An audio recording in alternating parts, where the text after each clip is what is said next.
Hello and welcome to the NECC Week 6 of League of Legends. I am Rome DMV, joined alongside RMC. For the first time, we get this duo in the booth. Let's see how it goes. How you doing today, man? Doing good. The hour and hour duel, man. We get some was it rest and recreation going here, and we've got some good teams for it here. Week 6, we've got Navigators White, Alvernia facing off against Midway here, Rome, and Alvernia. They're coming into it as first seed right now. They have not dropped a series yet, and Midway on the other side, fourth seed currently.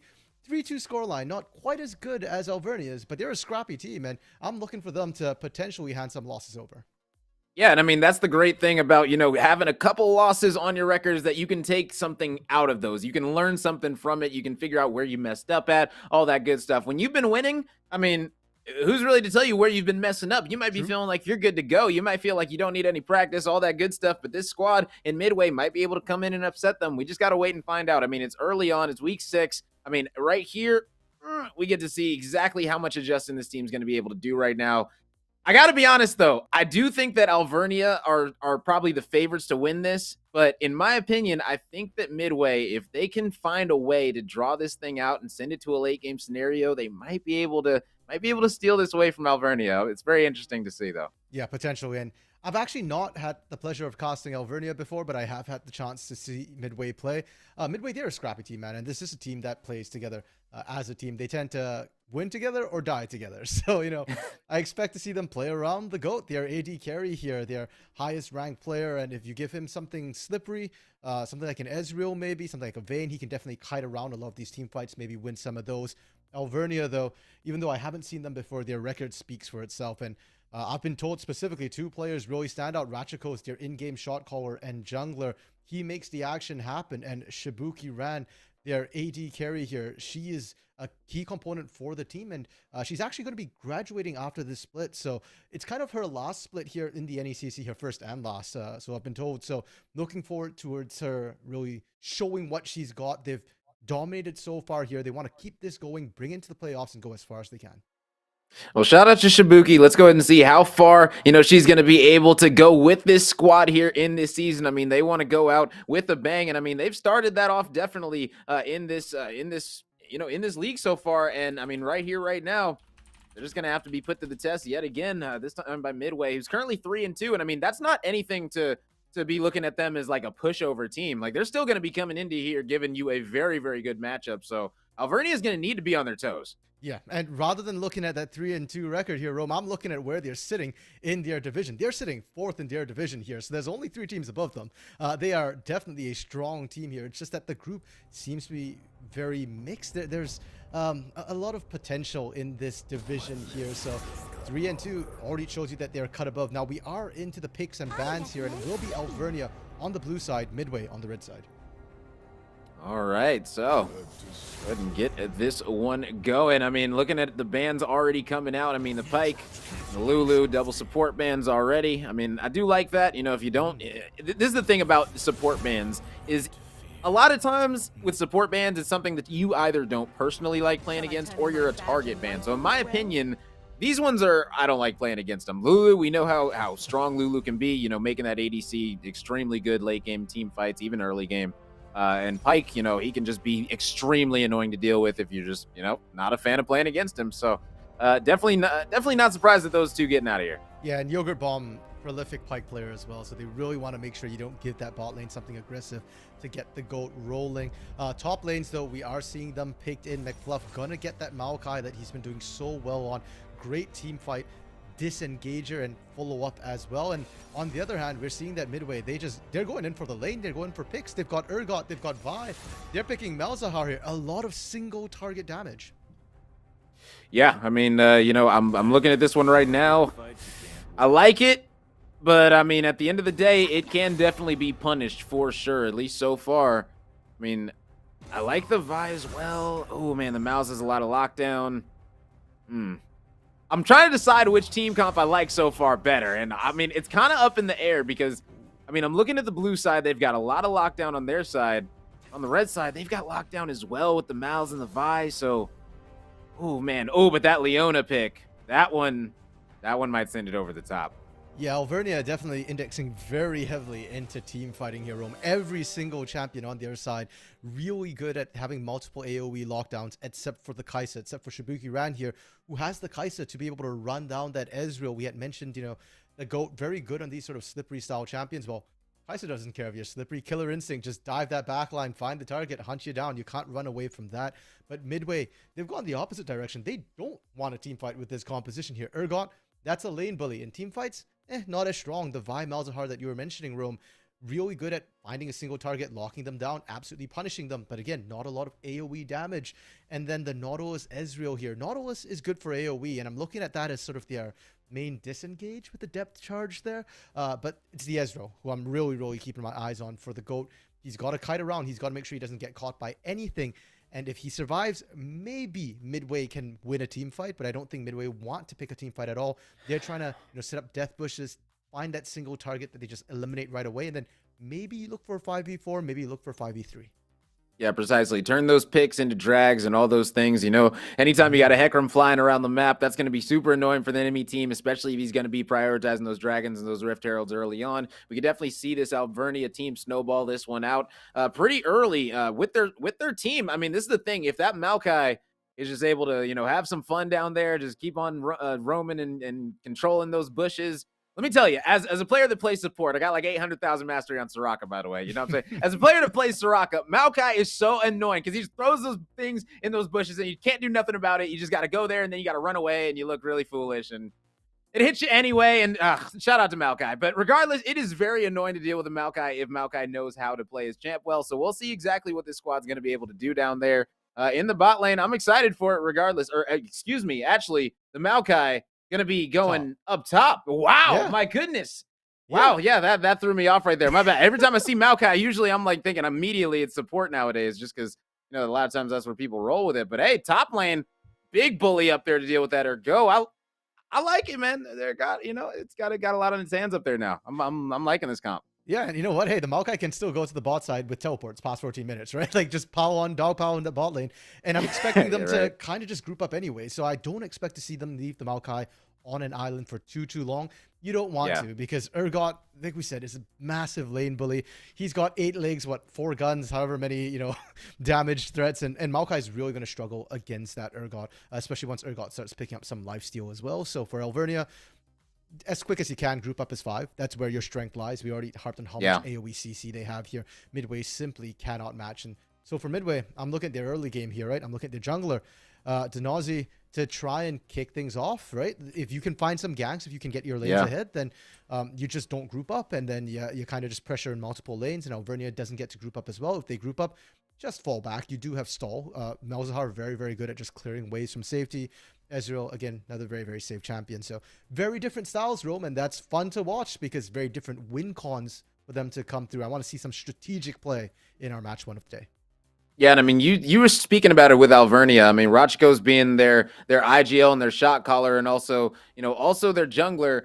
I'm looking at this. Also says that he's a freshman coming into this. So if your shot caller is going to be a freshman, I mean, that's putting a whole lot of faith in the young gun. So I want to see what exactly he's going to be able to do on this Hecarim here. I'm excited. I got my eyes on him. That's what I'm looking out for. Yeah, and Hecarim as well, one of the junglers right now who, not known to be that strong in the early game, is more of a farming jungler, wants to hit that level 6 as quickly as possible here.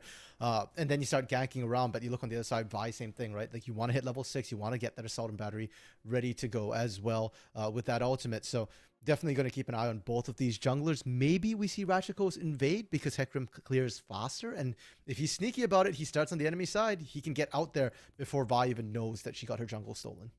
Yeah, that's very true. I haven't seen any incredible invades come out yet. In all the NECC casts that I've had so far, I haven't seen a successful invade yet. I've seen some people try a few things, but I don't think I've seen a kill actually come through on an invade. So listen, I'm definitely waiting for that. I know it's bound to happen eventually, so who knows? We might be getting it right here, right now. And I mean, they've got the comp to do it. Honestly, looking at these teams, honestly, both of these teams could sit here and invade if they wanted to, honestly. But I mean, looking at it, I like the Nautilus. I think Midway are probably going to try to do something a little bit sneaky here. We'll see, though. It'll be interesting. Yeah, no, I'm a big fan of level 1 action, so I kind of don't care who invades here. Just invade would be nice. I think Alvernia might have the edge, depending on what skills they pick up at level 1. A nice Yeah, tip is exactly. just don't pick your skills till you see your enemy, because you don't know if you Yep. need that CC ability right away. If you combine the Vygar Event Horizon, combined with the Leona Shield of Daybreak and Maokai, if he starts Root as well, or actually even just the Sapling Toss, which should give you enough vision, additional damage, they probably would win that. But Vygar doesn't really want to start Event Horizon. He wants to start the Q, the Baleful Strike, to power farm that AP as quick as possible there. So we'll have to see how it goes. Heal's worth a lot though. So Alvernia, invade. Yeah, pretty much. He's rooting for you. Make RMC happy. Simple as that. And go ahead and get an invade out the way. Personally, I've always been a fan of waiting for them to invade. I'll just wait in a bush on my side and wait for you to walk into all 5 of us one at a time, and then make you feel really foolish. That's typically what I've been doing. At least I'm in gold though. So but regardless, that's what I do. Maybe because I don't like just walking in blind. Maybe I just it is what it is. Maybe I like to play it safe, but that's just me. So hopefully they don't play it safe. It sounds like that's what you're rooting for today. Yeah, that'd be more fun. I mean, hey, Midway, if they want to play it safe, it's not bad for them either, right? Invading a little bit risky, so you can 5-stack a bush, drop some wards to just make sure that your other side doesn't get invaded, and see what happens, right? And even, hey, if they do invade, as long as you get vision, you can always counter invade as well.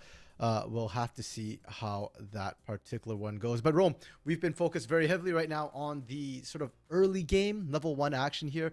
I do want to touch a little bit on the scalings of these compositions here in case the game does end up going late, because both teams actually have pretty good skillings here.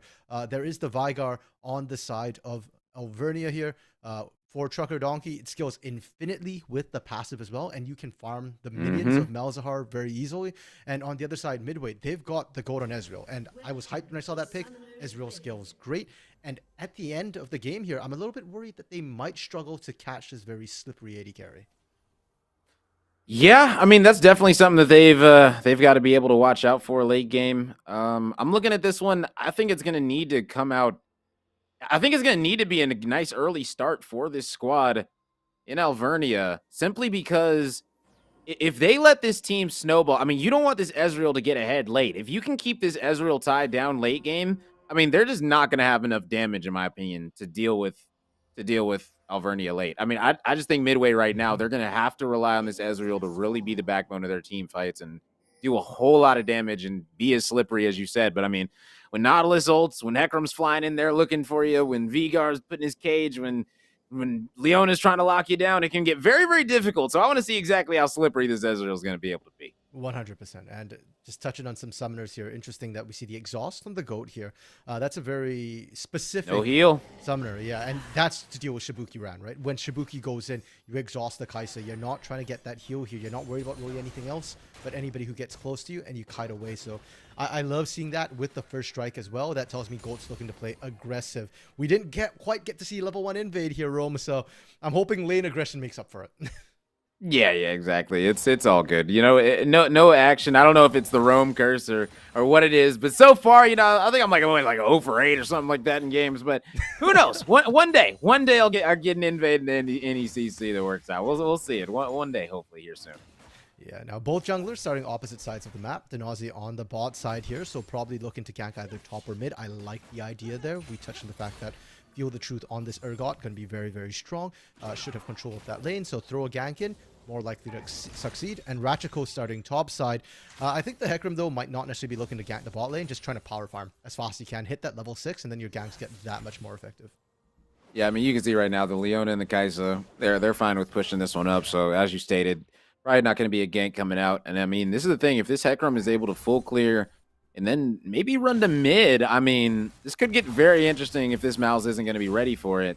I mean, you stated it up top right now. There's going to be the Urgot. He's just going to be bullying.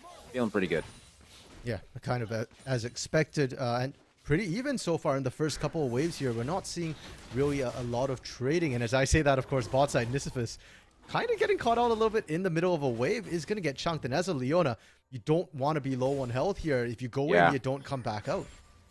Yeah, pretty much. It's a one-way street with Leona. And, I mean, right now, the way the Nautilus is working, I mean, as you stated, you essentially cannot be below 50 HP early on if you want to engage, or else you are going to get absolutely deleted. don't have all that armor, don't have all that, all that good stacking from your W. So, but right now, Ratchako's coming in. This is going to be Hecarim trying to make a play. Nautilus should be able to get out. Going to need to flash. But still, I mean, an early flash going to be coming out. Nice plays for Alvernia to start things off. Yeah, it's not a kill, but it's still a successful gank there. Next time, Yogurt Bomb won't have that flash available. Won't even have it available for a quick, cheesy flash stun to engage. And for Ratchakos, he lost absolutely nothing. No time at all doing that. He just shows up bot and, okay, I showed my face. You burnt your flash. I'm going to pick up Scuttle here. So right on track. Really efficient gank coming through from Alvernia. Oh, yeah, big time. And, when I'm looking at this one right here, I mean, you already got the Kaisa who's going to be up 9 CS on the Ezreal. So definitely going to be doing a good job for now. But here we go. Yet again, gank number 2. Spell immune, though. I mean, early on, ganks on Mal's not going to be that easy, but this is going to be Nautilus getting caught. Leona locking him down. First blood coming out. And, I mean, that just shows you how strong that Leona can be early on. Yeah, and we said, right, once that flash is down, Yogurt doesn't have that escape anymore. Really came back to bite him quite a bit there, unfortunately. And in that mid lane, one thing you have to remember with that Malzahar is that passive, like you said, kind of spell immune.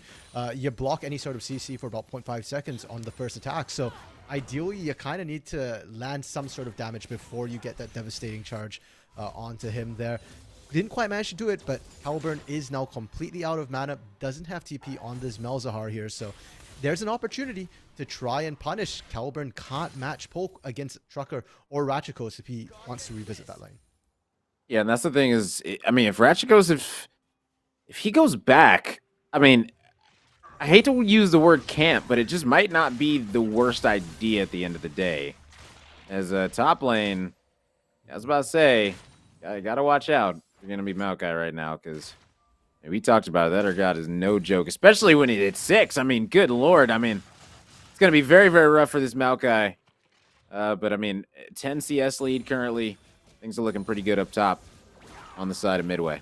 Yeah, and for McFluff right here, you're just kind of looking to farm up whatever you can. Focus on that farming. The damage probably won't stick too well against a Duran shield, which will heal back up, and you can see the damage just quite isn't sticking right now. So handshake in the top lane, just power farm for both of them here, and because of that, I don't think we've seen any ganks topside. Denazi was in the area earlier, but kind of decided, yeah, we don't really have the kill threat on this Maokai, and now Maokai 6 has the ult as well. Okay. And they're going to be seeing this Vi coming in as well. But yeah, Ratchakos is here, so all this Leona needs to do is stall. She can just tank this damage and then get out with ease. She still has flash, so she's going to be going in, stunning him up, flashing away. Perfect Leona play coming out. This is amazing support play coming in from Nisifus right now. Yeah, really good communication from the team to say that, hey, Ratchakos is coming, right? We see that Vi. We're okay taking this, and this is why I personally think Leona is incredibly broken. They nerfed her Eclipse, I think it was either this patch or last patch, and she's still so strong while her W is up, especially, with the right keystones as well. It's just so hard to take her down, and I'm not sure the GOAT and Yogurt Bomb should be pushing out this far like this. Yeah, precisely. I mean, Aftershock and Leona just literally works so well. It seems like it was literally made just for her. And I mean, the way she's able to go in, just do a bunch of damage, super tanky when she goes in. I mean, as you stated, quote unquote broken. And I mean, hey, if you look at my match history for support, you will see a lot of Leona games in there. Let me just say that right now. I thought you were Soraka main. Come on. Listen, I'm a Soraka main, but I also got 100K on Leona, okay? I dabble here and there, okay? I dabble. Yeah, that's right. That's right. She's broken. You play what you need to win, man. Exactly. I got to get out of gold one of these days, man.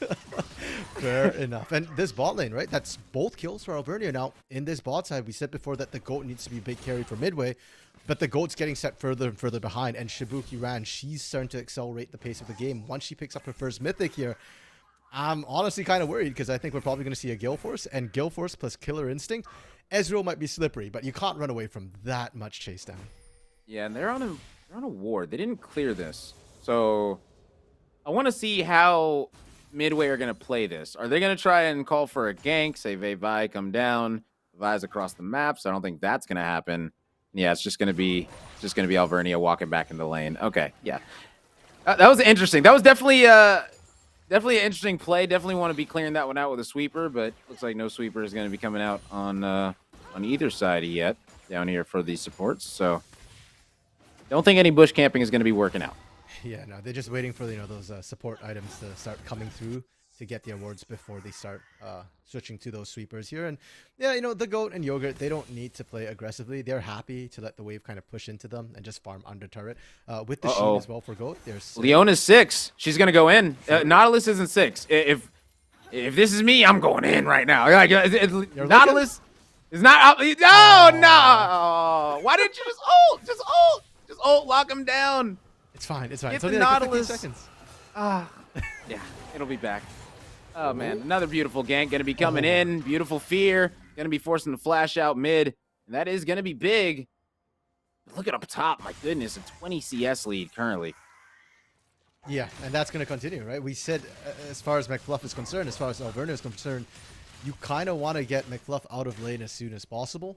But it's still too early. We're not even at the 10-minute mark yet, Rome. So you just kind of got to sit in lane, take your licks. And because of that pressure that Feel the Truth is getting, I like what Denazi has done here. Denazi going for the Herald take, knowing that, hey, I've got that topside pressure. My mid lane still is out available here. We can win this 3v3. Yeah, I mean, they're looking pretty good right now. At least as the scuttle is going to be going over to midway. I mean, right now the CS lead is pretty much... I mean, it's pretty even, honestly. It's pretty split between the lanes. I mean, up top, you got midway winning. In mid, you got midway winning. And then bot, but we got a little bit of action going up top. Wow. That is going to be your got flashing in, but not able to pull him back for the vibe. I mean, they were trying to go for the connection, but it just wasn't there. Yeah, Feel the Truth not quite getting the flip off there. And even if you did, I'm a little bit worried they don't have enough damage to kill him out. Yeah. Right? The ult's still up and available. As it is, Yep. they're just going to drop the Herald and just try and brute force this turret. I don't think they can take the turret, but they'll just get the play. Yeah, they definitely shouldn't be able to. I mean, this Maokai right now, as long as he's just able to, just fend them off for now, he's going to be able to do his job nicely. It's all he needs to do is just survive up here. That's literally all you need to do is Maokai. Just survive and don't feed. That is your biggest objective, because you're not going to be the one to carry this game. All you're going to be doing is locking everybody down late game for this Kai'Sa to go ham. Oh my goodness. Look, down low right now is Kai'Sa's putting in work, doing serious damage to this Nautilus, and they're thinking about diving this. It looks like this Leona. I like it. She's got some cojones. Yeah, they're just threatening here, but honestly, they actually can't dive without Ratchakos helping them here. And I think the problem is that Ratchakos was in the area, and Midway doesn't know where Ratchakos is. So they're like, are we about to get dove? Got to be a little bit careful. Yeah. Got to be careful with having a Nautilus, though. That depth charge, if you can get a 3-man knock-up under turret, the CC chain is every bit as fearsome as a Leona CC chain. So got to be careful. And yes, they're taking some poke, but for now, they're still kind of safe. They're fine. Ratchakos did full clear Denazi's bot side. So Denazi going to fall further and further here in the jungle. The plate's good for Feel the Truth, but I don't know if it was worth it for Denazi. Yeah, I mean, you definitely have a point. I mean, right now, Denazi is down by 25 farm, so definitely going to be suffering in that department right now. Look right now, I mean, it seems like this squad in midway are trying to set something up. I mean, this Nautilus is posturing for it. I'm just waiting because, I mean, this Leona really has no reason not to go in these situations where they're done pushing the wave and, she's able to catch the Nautilus out. Like, that's going to be good damage simply because she's going to have the minions on their side. So if they're going to keep on hard pushing this, but this might be extremely bad for Vi. And she's going to get stunned. That's it. Beautiful combination going to be coming out. And, I mean, a 3-0 advantage currently. I mean, this one is looking literally all in the favor of Alvernia so far. Yeah, what's Vi's slogan? Here comes Vi. Well, there goes Vi as well. It was really quick, and it's really nice as well because it sets them up for a free dragon, right? No smite, no contest whatsoever. And I want to see more of these sort of plays. It feels like Alvernia's got a lot of strength on the bot side of the map, with Ratchakos being ahead a level and a half, I suspect, at this point, as well as Shibuki Ran being so strong. I think you can start throwing that strength around, bullying a little bit, and looking for some of these tower dives. We were looking at Nisifis threatening those dives. I think it's more than a threat. I think they can make good on it. Yeah, I mean, I don't really see why not. You see the Maokai up top, trying to make something happen. Ooh, an unfortunate, re-fortunate, as Nisifis. We've all had those moments, where the player doing really good, just all of a sudden disconnects, like, oh no, what happened? But all right, they're back, they're good to go. And I mean, already 2 drags by the 12-minute mark is just absolutely insane for Alvernia. Great drag control, and that's what I was talking about. Hekrams, they can really just fly around the map, lock down these early drags and rifts. And I mean, so far we've seen, you know, this IGL in this Hekram, in Ratchikos, do just that. So, I mean, you know, great plays coming out of him so far. Yeah, efficient use of his time. But at this point, like, you know, we've said you kind of need to start snowballing to other lanes. We got to see that top side, and McBluff's turret's really, really low here. You don't want to give over first brick if you don't have to. So yeah, maybe it's time to start calling for some lane swaps here. Maybe send Shibuki Ran and Nisifis up here. Herald will be spawning probably not too long from now, in a couple of minutes. And if you can get a strong top side, you know, with Ratchikos' advantage here, you take that Herald, you deny it away, especially with Hextech gates as well. It feels like the map's a lot faster to move. So you can afford to do things like that, like rotate your lanes and not worry about the time wasted transitioning towards those lanes. Yeah, precisely. And I mean, you hit the nail on the head. I mean, right now, his next rift is going to be huge. No matter who gets it, honestly. I mean, both teams would be able to severely capitalize on it. I mean, the Urgot up top is already, you know, punishing so hard that, I mean, it might not even need the rift to take that turret down. And I mean, if Urgot's still going to have a rift in his back pocket up there, I mean, that's definitely going to be an issue on the map, because then they could split, you know, team fights, do things like that. Oof. The 10 situation down there. I mean, they want it. They're going for it. I like it.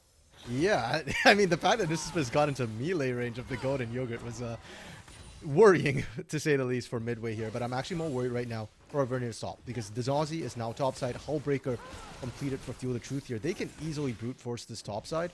And even if Ratchet goes top, I don't know if you can stop this, or for how long you can stop this, because Hullbreaker is still incredibly strong. Yes, it got nerfed a little bit on ranged champions, but the nerf was to your resistances. The pushing power is every bit as strong as it used to be.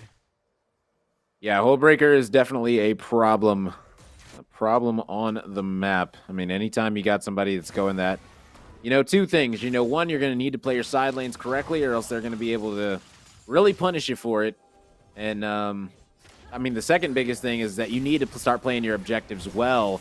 This is going to be the dredge line coming out. Nautilus is going to be going extremely low, but a beautiful play, a beautiful route coming down, locking down the Kaisa. And I mean, that's what we talked about.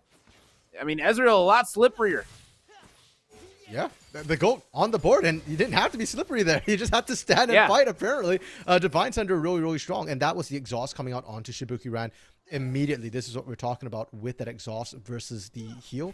And huge props to Yogurt Bomb for actually engaging onto Nisifis there, because Nisifis has been so strong this game.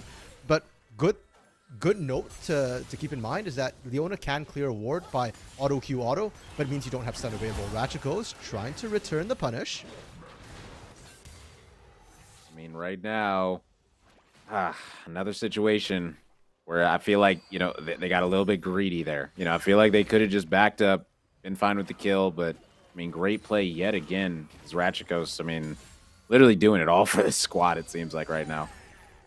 Yeah, definitely a lot of mobility, making sure that, hey, if you ever overstay, we're going to punish. And speaking of overstaying and punishing, they're looking for Caliburn a little bit here. No passive this time. Yeah, but they are going to force out yet another flash. So that's 2 times now. Ratchikos has been able to get those flashes from mid. And, I mean, that's going to be huge, especially anytime you're going up against a Vigar. I mean, now an interesting situation up top. That is going to be McFluff getting very, very low. And you can't get low against an Urgot. Oh, that's going to be Jane coming out. And, yeah, that's Urgot for you. Yeah. First brick as well there from Fuel the Truth with that Hullbreaker. And Alvernia, it feels like the early game was going all their way here, but for all the kills they've been able to find, they haven't been able to get turrets or really even much plating for that matter. What are they trying to cheese here? Yeah, it looks like they're trying to catch somebody off guard, but I don't know. They might be catching themselves off guard. They're in the middle of a sandwich right now. They are going to be able to lock down the Vi. I mean, if they can take her down, that's going to be huge. And yeah, they're going to be able to. That's going to be the Hekram getting a double kill.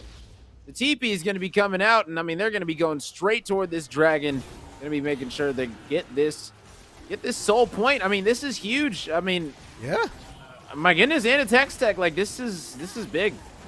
Yeah, I think Hextech has the highest win rate of all the souls currently right now because it gives you that attack speed, it gives you that ability haste, but more importantly, it gives you that slow in team fights. And right now, mobility is king, being able to kite forward and backwards. So Alvernia really well played to just choose to just engage on one side. They don't get collapsed on. They find kills, they find Dragon, but Midway did not just quietly take it. They took a turret in exchange as well, and that seems to be the trade-off that these teams are making. Yeah, precisely. Overall, great stuff. But yet again, Nautilus ult going to be coming out. Ooh, and yeah, the exhaust is extremely big. Nautilus trying to get on out of there. Oh, so low.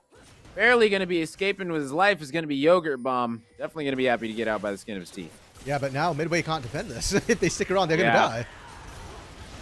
I mean, but Vi's going in. Turret aggro is not going to matter whatsoever as yikes. They're both going to be dropping, and oof, man. Alvernia, they are finding ways to turn situations that they were losing into extreme victories, and that's just talent. Yeah, they're really good at finding these kills. I'm loving the setup that we're seeing from them here. They know when they're strong enough, but once again, it's true for most side of the map, except for top. Yeah, and this is a situation where you definitely are going to need to come and help out McFluff sooner than later. I mean, you stated it. You don't want to leave this Mao in these side lanes to just fend for himself. Like, it's going to be a very, very rough time. And I know this Hecarim has done a great job in mid and bot. But, I mean, you got to help out top, too, or else it's just going to be a long, long day for this Maokai who's just going to have to keep on coming back. I mean, it's either going to be him or the Vygar. But, I mean, Vygar can't really deal with their god like that. So, it's really going to be up to this Mao. Yeah, oh my goodness, that Zenith blade. If that connected, I think Feel the Truth would finally die there, but just barely able to dodge out, no flash available. Is going to stay safe for now. And honestly, that's all Alvernia need to do. Every once in a while, just make sure you go up top, buy that space for McFluff to push that lane back out. Because the turret went down, it's a longer lane, so McFluff can just shove and then rotate to join the rest of the team. That's when Alvernia have looked their best, is when they're grouped up. And I want to see more of them being grouped up. I think you can start sieging turrets right now. And for Holy Caliber, you're actually not at the best point to wave clear here. Your E alone, the Malefic Visions, isn't quite enough to full clear a wave, and your minions right now, it's just fodder for Trucker Donkey to stack his passive.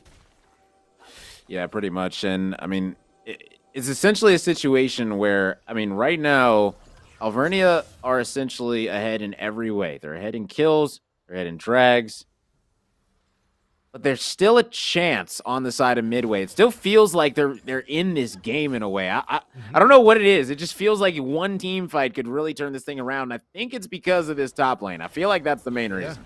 Yeah. I'd agree. It's because of Feel the Truth, right? Every time you leave it alone, he's just going to be shoving. And he's winning this top lane so hard. He hasn't died a single time yet. That's the other thing, right? Sure, you can chase him off, but you don't just want to chase him off. You want to kill him. And they're struggling right now to be able to lock down this crab. So definitely a bit of an issue for Alvernia. And the other problem, too, is that if you're taking too long... they caught him, finally? Yeah, and that is the Mao ult going to be coming out. And we talked about it. There's the damage. Is this Urgot going to be able to get her low enough? No. A Shibuki Ran is going to be able to get a big, big kill. And that's going to make her 4-1-4, ladies and gentlemen. She's having a ball today. Yeah, Trucker might not, though. And that's the problem of the amount of resources they have to send just to kill that top lane. I mean, yeah. Oh, my goodness. No way Trucker got out of that. That was incredible. Oh! And it's going to be a beautiful play yet again coming in. And Trucker going to be able to get the kill, even though they are going to be getting the tower. I mean, Midway going to be feeling very, very bad about that situation. Yeah, Ratchet just feels omnipresent on the map right now. He's just everywhere he needs to be. He didn't even have to burn Ghost to get down there, too. And just like clockwork, Rob, it feels like they get that bot side kill. They get control, and Dragon's coming up soon. Oh, they found Yogurt Ball. Yeah, I mean, yet again, just another situation coming out. Yogurt gonna be caught out. Does have flash, but no point in using it. Like, it's just extremely unfortunate. And I mean, now a minute left, 30 seconds till this drag. He's looking like a soul, and I mean, you said it. It's got the highest win rate, so not looking too good right now for Midway.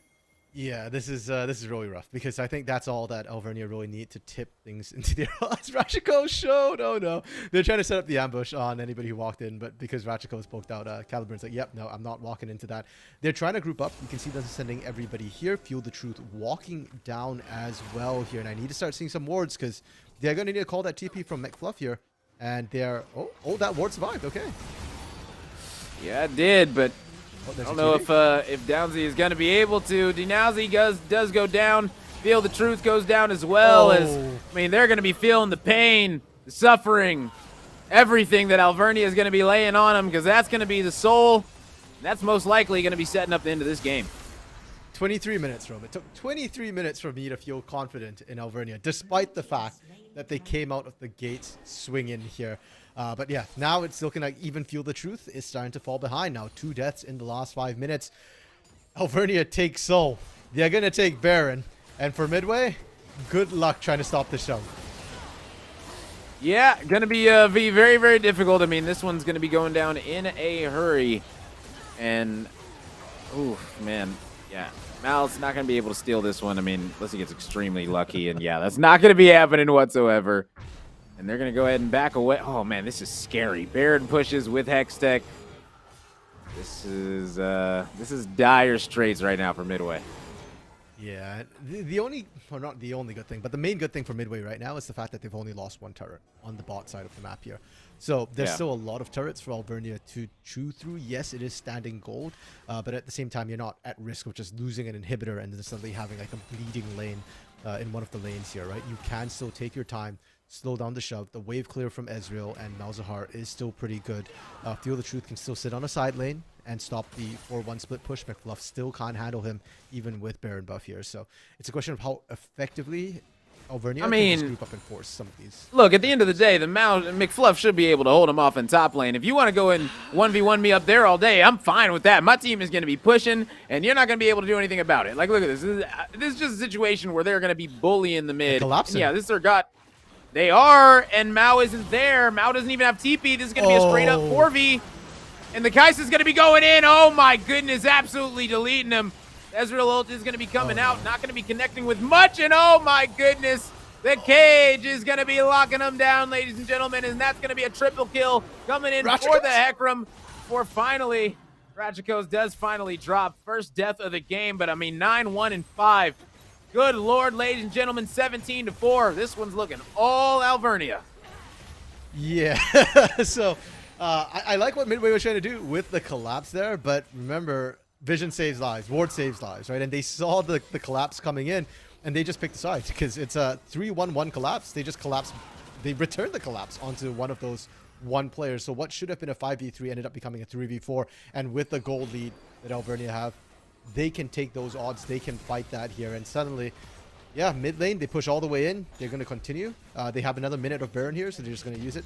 Take that top side turret as well, and suddenly, yeah, what was the gold lead earlier, Rome? Because now it's looking like, what is this, a 6.5k gold lead?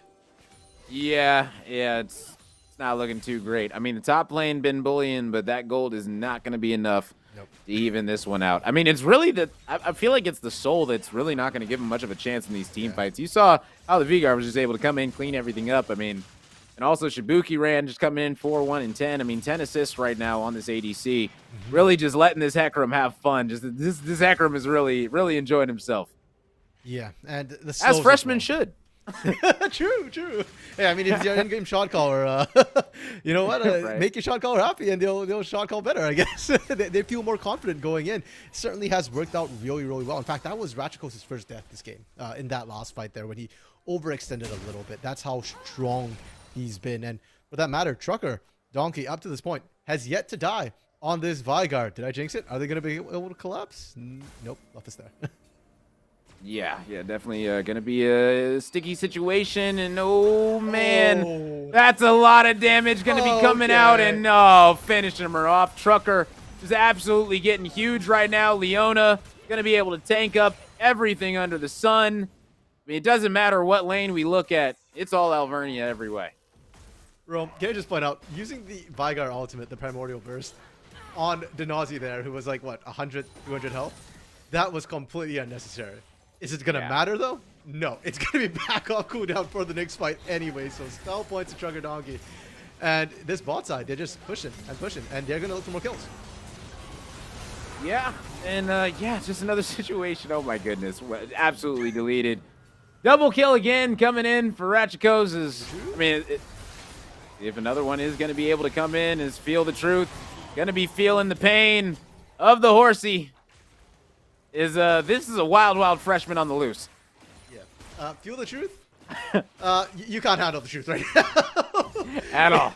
Just way too much damage coming through. And yeah, for Alvernia, Baron buff has expired. They're pushing like they have Baron, but they don't. They just have such a big lead that it doesn't matter. Yeah. All this action we're seeing here, guess who's pushing? Topside, Trucker Donkey, about to take an inner turret as well. Yeah, Shibuki Ran gonna need to get out of here. Oh, the beautiful flash coming out, but not gonna be able to stay alive. I mean, just great plays by the Ezreal all around. Shibuki, that was definitely a little bit of a heat check there. You know, not mad at it though, not mad at it. No, you can't be mad. You still have 10k gold lead right now. All it is they're just giving Shibuki Ran a bit of a vacation. She gets to go shopping, you know, come back with bigger items. Phantom Dancer completed as well now. Looking to complete their next item with a BF Sword in inventory. I'm not even sure what we're going to see. Is it going to be an Infinity Edge? Is it going to be a Bloodthirster? I honestly think a Bloodthirster might not be a bad idea right now because with that shield, I don't think anybody's going to be able to take her down. Yeah. Bloodthirster might be kind of crazy. I'm not going to lie.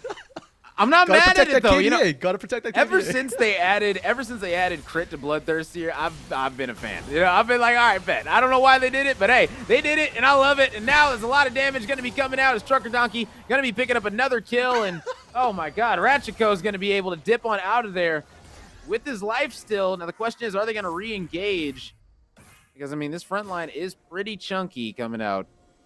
And they can pretty much face check this squad, it feels like. I mean, this is going to be a big fight. This is what I was talking about. Yeah, they're going to face check him as Ratchiko's flying in. He's getting locked down by the mouths, but that's not even going to matter. Oh, my goodness. Finally gets shut down, but everything is just getting cleaned up by the Kaisa. And Shibuki Ran going to be feeling good, picking up a couple kills to her name. And, I mean, this could either be game or soul, or not even soul, or... Oh man, this one is over. It doesn't even matter what they do. They can. I feel like they can go to Baron. They can go to Infernal or Infernal. They can literally do whatever they want at this point. And I think they're gonna just try to end the game. Why not? Yeah. Okay, that happened. Yeah, deleted. That is the definition of deleted right there. And that we talked about it. They picked a whole lot of champions that can just absolutely delete you. And you know that's what we're finding here late game. I mean, Vigar is absolutely insane. Oh my gosh, and Vigar has Cosmic Drive. That is one of the most toxic things you can build on Vigar. 30% ability haste. He's going to be getting that ult back so quick. Oh man, and he's getting a hat in a second. Oh man. This is... Oh, and then now they're getting the drag. Okay. Yeah, that's an Elder that they're about to pick up here. So as if they weren't winning the fights fast enough or hard enough before here, they're just going to be absolutely popping people. And Alvernia could probably have ended the game if they immediately turned and rushed down the mid lane when they won that last fight. They can do it now. Yeah, why are exactly. they farming? Just group up, run it down. Like, there's nothing that can stop this squad right now. No. Alvernia, they play it by the book. I think they go for Baron first. Baron's up, and they're like, my money's on they take Baron. They go for Baron. They go for double buff, and they look ahead. They're good for it. Look at them. If all right, this is so unnecessary, but I understand. At the end of the day, I understand. You want to be safe. You want to keep your record clean. You want to have these clean matches. You don't want to drop any senseless maps based off quote unquote throws. But I mean, I don't know. Going for the Baron almost gives them a chance. You literally it does. Like if they steal this Baron, then it's going to be very hard to. Well, not really. I mean. I literally feel like this Baron is just an extra. It's just a cherry on top. Yeah. Literally. None of them take damage. Don't back. I was about to say, please don't back. Walk forward in this game right now. Yeah. Let's do this. And yeah, Leona's going to be coming up. Ultimate's going to be coming out pretty soon. Okay. Okay. So doesn't she matter. missed Ratch goes. Yeah, I mean, oh my goodness. The Elder. The Elder's going to be blowing it up. That's going to be one. That's going to be a double kill. Can this be a triple? No. Oh, it's not going to be a double. Unfortunate, they stole it from the Kaisa. Oh, man. Still going to be a double, though. Can she get the triple? is going to get the triple. So at least you got a triple out of it. You know, Hecarim, Leona, yeah, they're fun, but oh man, come on, Leona. Got to give that one over to your AD carry. Hey man, you know, I think Nisifus has been doing the bulk of the heavy lifting for engaging here, along with Ratchikos. You got to give your support, you know, a little bit of love once in a while. 2 kills, pretty good. And Alvernia, a statement game here in their game 1. This is why, Rome, they're 4-0. Yeah. You can see as soon as they get a lead, yeah, the early game was a little bit quiet. Sure. But when they start grouping up, when they get the lead, my goodness, they don't let off the gas. Yeah, it was a snowball for sure. I mean, we said it. This one could get out of hand and get very snowbally, and that's exactly what it was. You know, they got a 6-minute drag, 12-minute drag, 18, and then 24-minute soul. Doesn't get better than that. Then they got a 30-minute elder as well. Like, it literally does not get better than that. I'm sorry, that was absolutely flawless plays. That was flawless. That was flawless jungling coming out right there. Honestly, from the freshman, I mean. He's really impressing me. I mean, Ratchikos, if he can do that on another champ, because I know that Hecarim's getting banned. There's no way that Hecarim is getting through. If that Hecarim gets through, I mean, Midway is just, I don't know. They have some serious amnesia over there because that Hecarim needs to go away expeditiously. You know what, though? The scary part is that isn't even Ratchikos' most played champion. So even if you ran away that Hecarim, there are other options to come through. And for Midway here, I don't think their plan quite worked out. We didn't get to see those picks come through. The laning was fine.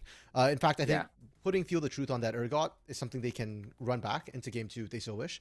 But the other lanes, I think your jungle and your mid especially, the Malzahar and Vi didn't have as much impact as we'd like to see come through. Yeah. And I think it's a function of the champions, not the players themselves. Denazi did fine. Caliburn did fine in lane. So maybe things with a bit stronger team fighting presence or better CC just to enable the GOAT to kite around would probably be better, because the GOAT did put in a lot of work and did get damages. We saw some surprise kills come through. That was mostly off the GOAT. So keep the Ezreal, change up the mid and jungle.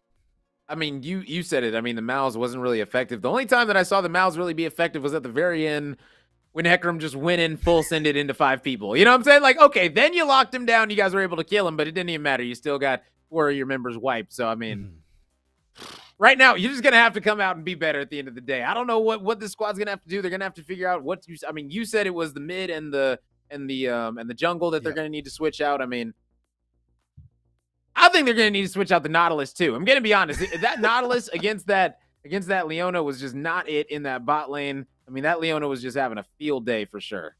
Yeah, and you know, I'll give that to Nisifus. I thought Yogurt Bomb was fine. But hey, if Yogurt Bomb wants to switch up to something else, I'm fine with that too. The problem was his pike got bad. Oh, right? 7 and 6. Hey, and 6. He did get the 6.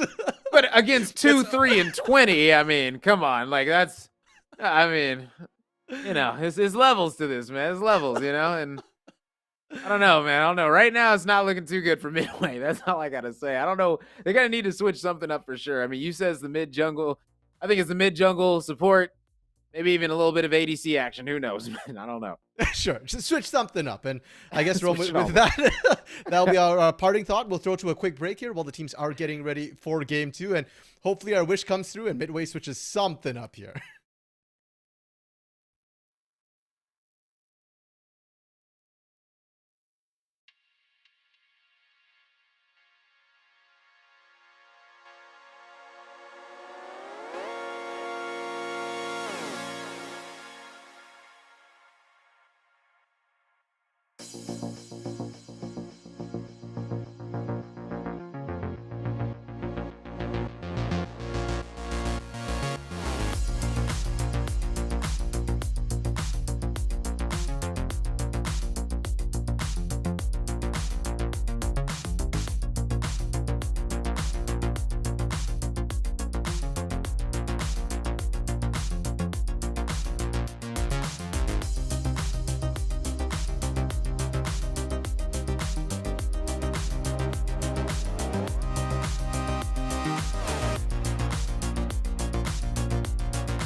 Hello and welcome back to the NECC. We are here, week 6. I'm Rome DMV, joined alongside RMC. And I mean, we've got another intense game coming up for you guys right now. And I mean, the way the first one went, let's see how the second one's going to go. I mean, I don't know.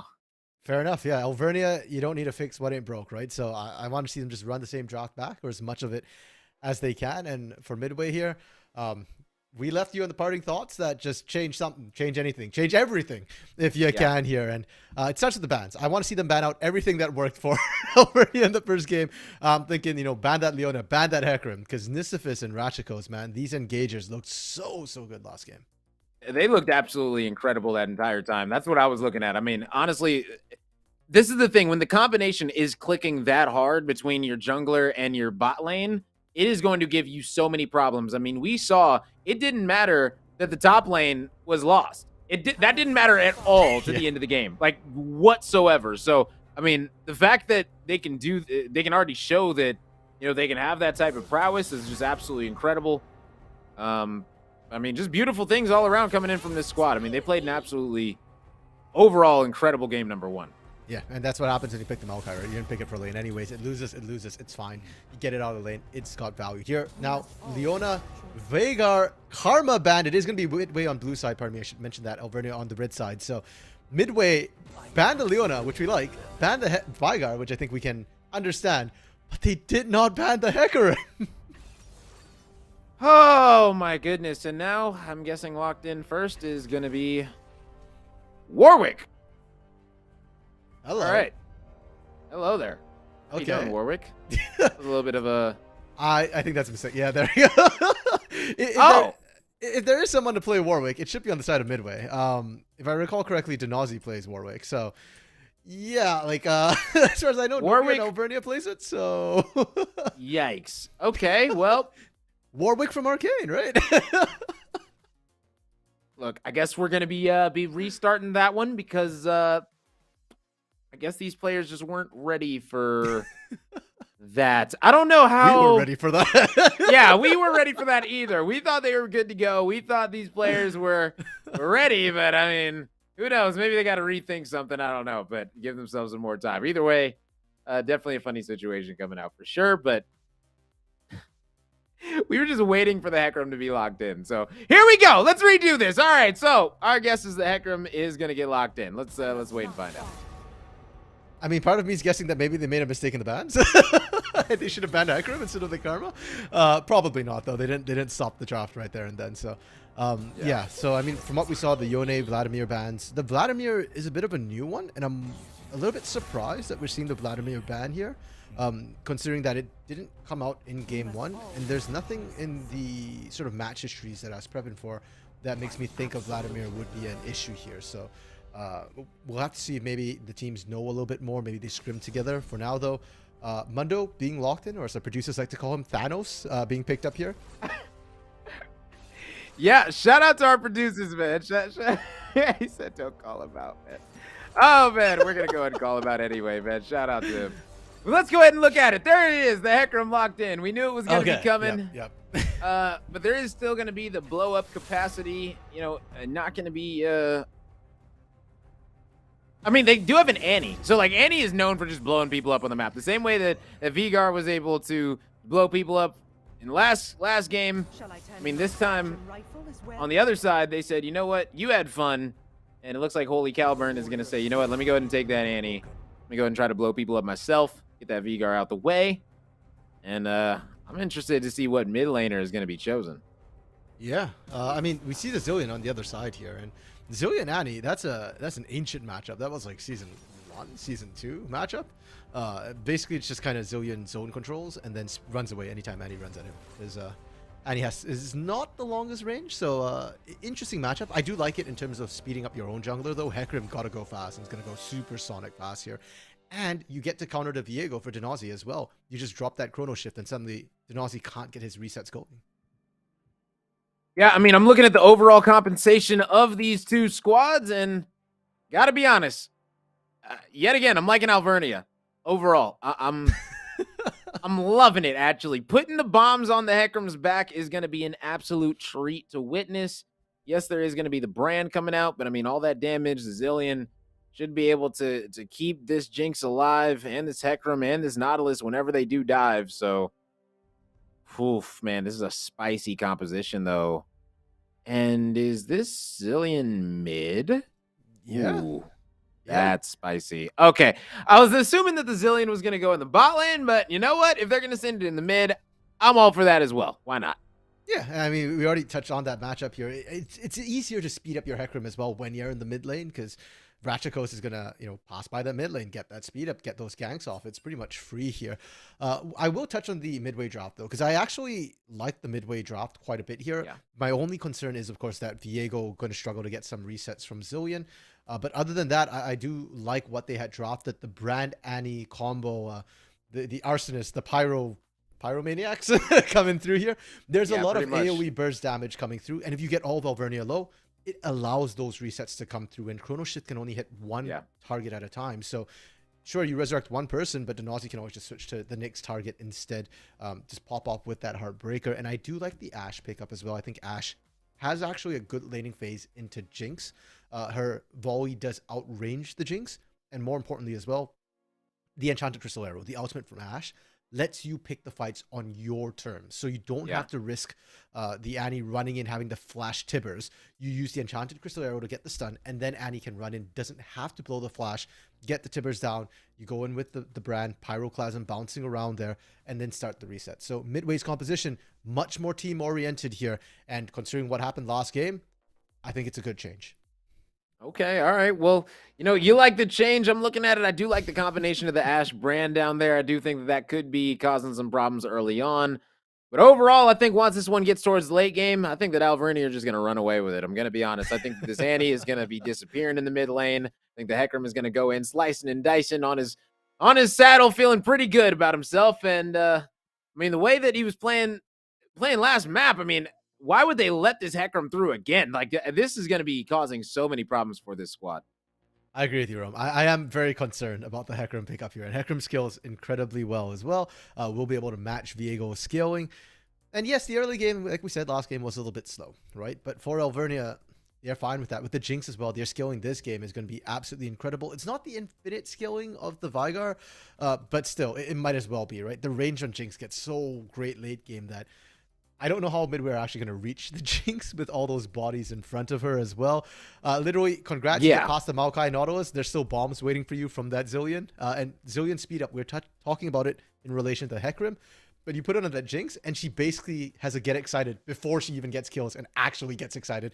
When she does get excited, she's going to be moving even faster. Yeah. Yeah, literally just flying around. That's the thing about Jinx.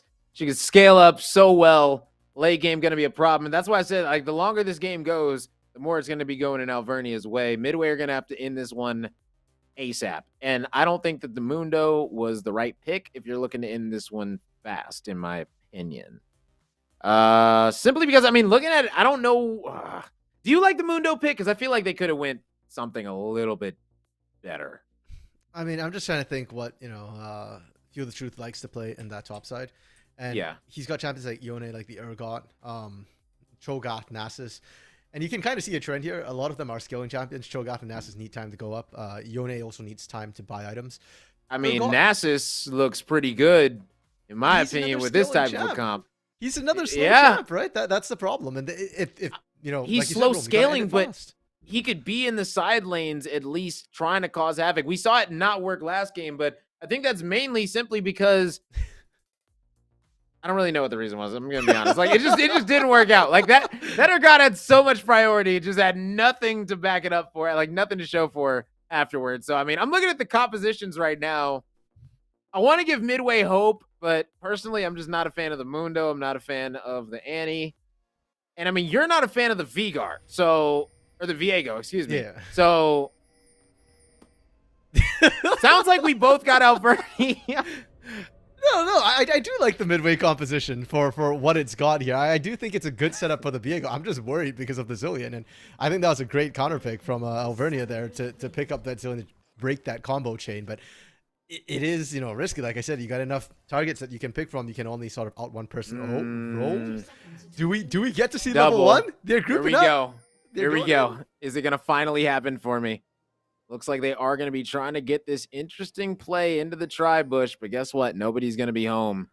And now they're just going to be waiting. Oh, man. Is this going to be a situation where they're going to walk all the way back, or are they going to be fine taking this? Oh, they're just going to...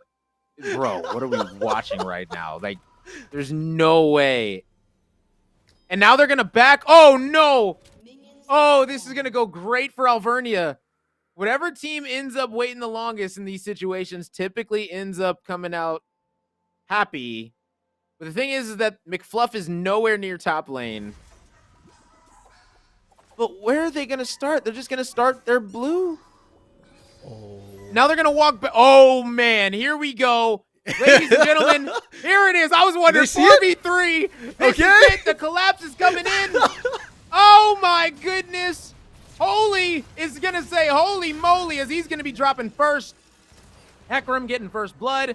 They're not even going to be getting this blue buff. They're going to be running for their lives. The Zillion just needing to stall the Viego. And, I mean, no leash going to be coming out either now. Already, Alvernia way ahead. Yeah, that we got to acknowledge, Rome, that was sheer luck that it played out that way here. And not only do they delay Denazi, but it's also sort of a switch between the lanes. You can see Goat in that mid lane getting that level 2 first. They got an entire wave advantage over Trucker Donkey. But bot side's the same thing, right? Yogurt Bomb and Holy Caliburn couldn't get to lane in time. Caliburn died and gave first blood over to Ratchikos of all people too. So it's a trade. Bot side for mid lane here. Trucker Donkey probably not super happy about that, and we'll have to see what Shibuki Ran and Nisifis can do with that bot side lead to answer. Yeah, I mean, we just got to wait and find out. I mean, right now is going to be a little bit of a CS issue. Going to be coming in for Yogurt Bomb. As, oh, okay. They swap lanes. They completely swap lanes. Okay, so Yogurt Bomb went from playing support to now playing Ashe. And Holy went from playing mid to now playing support. And the GOAT went from playing ADC to mid. Versatility on this squad. Yeah. And to be fair, the GOAT isn't even really an AD carry main. Anyways, he's actually a support main, I believe. So, Annie support was a thing. I guess he's comfortable on the champion, and it would explain why we saw an Annie, because I was quite surprised. I thought actually that they pulled in their sub. Oh, you thought it was Annie support? Okay. Yeah, well, no, I did think it was Annie mid, but I mean, Annie support was a thing, so like Goat might have played it back in the day. And Brad is effectively still a mid laner, right? So Holy Caliburn, even though he's role swapped into the support role, he can still play it like a mage anyways. That's what I expect to see from this bot side. So yeah, interesting swap up, interesting versatility. I like the change in champion pool though. Yeah, precisely. I mean, the funny thing that I'm looking at, though, is Nisifis said, you know what? I played Leona, and you played Nautilus, and I absolutely destroyed you. Now I'm going to play Nautilus and show you how to do it. Early Flash going to be coming out yet again. Seems like every single time this Hecarim's coming mid, we're getting a Flash burned, and that means that we'll see this Hecarim back mid, probably after the Scuttle.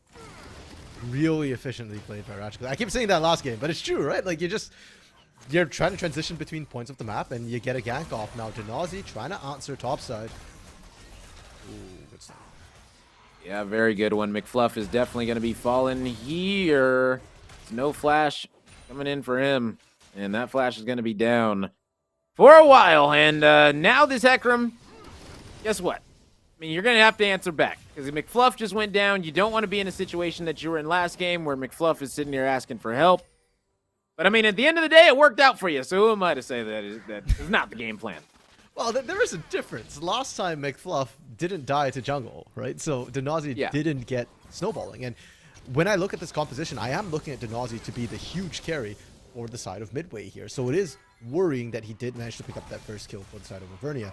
Ratchikos is making good by kind of taking away jungle camps here. But it's not quite a kill. Feel the truth. Did he overstay? No, he's fine. He's Mundo. What am I saying? He goes where he pleases. Yeah, Mundo will be fine getting out of that. Thing that I want to look at is the bot lane. CS currently 10-26. That is a big difference coming out. And I mean, if you look at the mid lane, it's essentially the same thing the opposite way. I mean, the GOAT doing a great job of farming against the Zillion. Trucker Donkey, we need some help. Oh man, Denazi just barely not going to be able to spot out Ratchikos. And I mean, Ratchikos yet again playing solid Hecarim. Oh man, but that is the GOAT, doing the GOAT things. Annie, I mean, Timbers comes out, she blows you up. That's what she's known for. Ignite included. Free of charge. And yeah, it's going to be a beautiful kill coming out for the squad. Yeah, and that comes off that level 1 play. The fact that the GOAT hit 6 and Trucker Donkey didn't. If Trucker's 6 right there, you chrono shift. Yeah, you're fine, right? You come right back up. But because of that level lead, the GOAT really playing that well, recognizing that I have the advantage. I'm just going to force this. Gets a nice kill. And Midway, Rome, are ahead this game. That is not the story of last game here. I love seeing it. And we said before, you know, like with the Viego, with the Annie, with the brand here, mid-game is your power spike. If you can get ahead early, when they start to group up here, Midway could steal the show. Yeah, but I think that there's about to be a dragon taken out of the side of Ratchikos. I mean, he took one at 6 minutes last time, heading straight there. Pathing's perfect. Viego, not going to be anywhere near this one. Going to be a first drag. Going to be heading over to the side of Alvernia. And I mean, if they can snowball this again, keep getting these drags every 6 minutes, they're going to be looking absolutely incredible yet again. You know it's not going to be an Infernal Soul, so, I mean, there's that to look forward to if you're Midway, right? True. Yeah. Hextech might still be on the cards. We'll have to see what we end up going with here. What is our second Drake? It's Hextech Drake, so we're not going to see Hextech Soul either here. That's going to be nice for Midway. And gotcha. Ooh, oh, unfortunate. As Yogurt or Holy, excuse me, is going to be dropping, and that's the great thing about the sad thing about Brand is that, you know, he's so strong, but if he gets caught, he's oh so squishy. And I mean, Nautilus doing such a great job of locking down. I mean, Nisifus overall, so far, in my opinion, the MVP. Yeah, 2 bans thrown at him too, right? Leona and Karma both coming out there. Topside though, McFluff. Fluff definitely going to be in a world of hurt. Going to need to back on up to his tower. And we've seen this story before. It's just going to be all about staying alive. Don't feed. That's literally your only job up there until late game when you're going to be grouping and causing havoc in these team fights. And I mean, you said it. That squad was in the lead in Midway, and now Alvernia find themselves having the gold advantage. They got the 1,000 gold lead. They've got the drag lead. They're looking pretty good. Yeah, that might change if they can get Herald, though. And for all that we're saying Alvernia's got a lock on the Dragons because of their strength, the opposite is true on the top side of the map. Oh, this ambush. Caliber, not again! Oh, here we go. And this time it is going to be working out perfectly. Is Holy going to be dropping? Dredgeline coming out as well. And this Nautilus going to be forcing out another flash in the bot lane as Ash is barely going to be living. Up top, Nazi's going to get taken out. Timbers going to be coming out. But guess what? It's going to be the ultimate coming in from the Zillion. Perfect timing. Guess what? It's going to be Feel the Truth trying to run him down. But Ratchikos is definitely going to be able to get out of this one. That Horsey's going to say, giddy on up, going to go back to farming. And, I mean, there is a rift up, so I'm interested to see if Ratchikos is going to opt to go for it.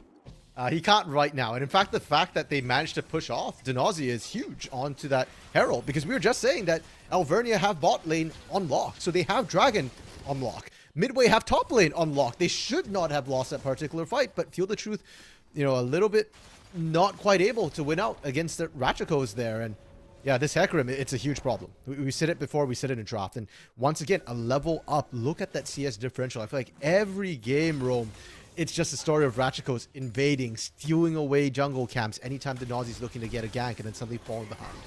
Yeah, and yet again, now he's going to be coming in. All he's got to do is land this fear and, I mean, Feel the Truth.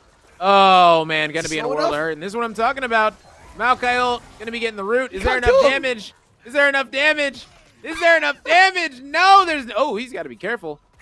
Oh, man. He is lucky that Viego didn't come through the river. If Viego would have came up through the river, that probably would have been a kill under Ratchikos, and it still might be, as Dinazi going to be coming into this one. Ratchikos going to get on out safe and free. Going to be backing. This might be... Is Viego going to take this rift after this scuttle? Because it's not warded. Probably not. It's not very safe. Oh, hello. Okay, mid lane that out. What is safety? What is safety? Apparently, Trucker Donkey doesn't know. Yeah. A couple of seconds away from Chrono Shift coming back up off cooldown as well. That's really got to sting. But second time, Goat is making good. Bot side again with those hooks. Yeah, it's yet again. I mean, coming out, it just seems like this Nautilus is just the biggest problem on the map right now. I mean, aside from Ratchikos, obviously. Ooh. Oh my goodness. Okay, this is why Jinx is so good right here. Like, if Jinx would have landed that, man, it would have been very, very problematic. But I mean, either way, they're still going to be getting this first tower in record time. 11 minutes, beautiful stuff. I mean, she did land it. Oh, she did. Yeah, Caliburn almost died. He was really close. I saw she landed the ult. I was talking about the Q. Oh, okay. The Q. Yeah. Fair. If she would have landed the Q, that's what I was talking about. Yeah. No. Oh, damn, that's why I was like, oh my god. That's why I reacted to it because I was like, he was so low. Like, if she would have hit the Q, it would have been over. Oh man. But like you said, it still is over, right? The turret did drop, and now exactly. Shibuki, Ran, and Nisifis are allowed to be unlocked to roam into the other lanes. Their turret didn't even lose a single plate throughout that laning phase, and I want to see Trucker Donkey sent to the bot side because right now the GOAT is abusing the Zillion 2-level lead up here. And speaking of abuse, McFluff taking a lot of it here. Herald was actually taken while that bot fight happened.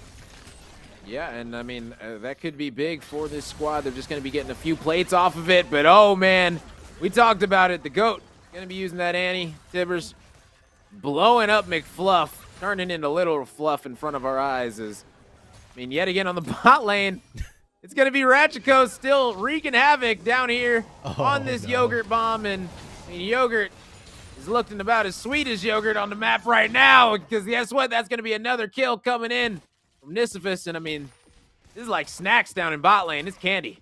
Yeah, it's not even Shibuki Ran who is very far ahead here. No, it's just Nisifis getting kills for everyone. And Nisifis actually, with the lion's share of kills on Alvernia, has half the kills, 3-0 and 2 right now, is an absolute monster. And Yogurt Bomb and Holy Caliburn are praying that Nisifis goes to a different lane because they can't lane against this, whoever it is who's here. Speaking of Nisifis, though, is going to be on a ward, and Denazi and the GOAT might be able to kill him. Yeah, I mean, anytime that you're not clearing out wards with sweepers, it's going to be an issue. And the thing that I'm looking at is there isn't one sweeper yet on the side of Midway. Am I wrong about that? No, there's not one. No, you're right. Yeah. They are going to need to buy a sweeper, or else this game is going to get out of hand very, very quickly. I mean, you need vision. Vision is so important. You need to be able to clear out the enemy vision. And if Alvernia or every single ward that they put down is going to be up, I mean, they're just going to be roaming the map for free, and they already got a 2 drag lead. Yikes. I mean, I want to have hope right now for this squad Midway, but it seems like the little things they're just not doing to capitalize. Yeah, and it's not for lack of trying. I think the GOAT and Denazi have done a great job moving around, trying to find action here. And Feel the Truth, once again, winning out that top lane. This is why I was kind of okay with the Dr. Mundo pickup into Maokai, because he still wins the lane, right? And he's going to be super tanky until we start seeing Heal and Cut come through. Even right now, I don't think Ratchikos can kill him. Yeah, I don't think so either. And I mean, this exchange is going to be massive.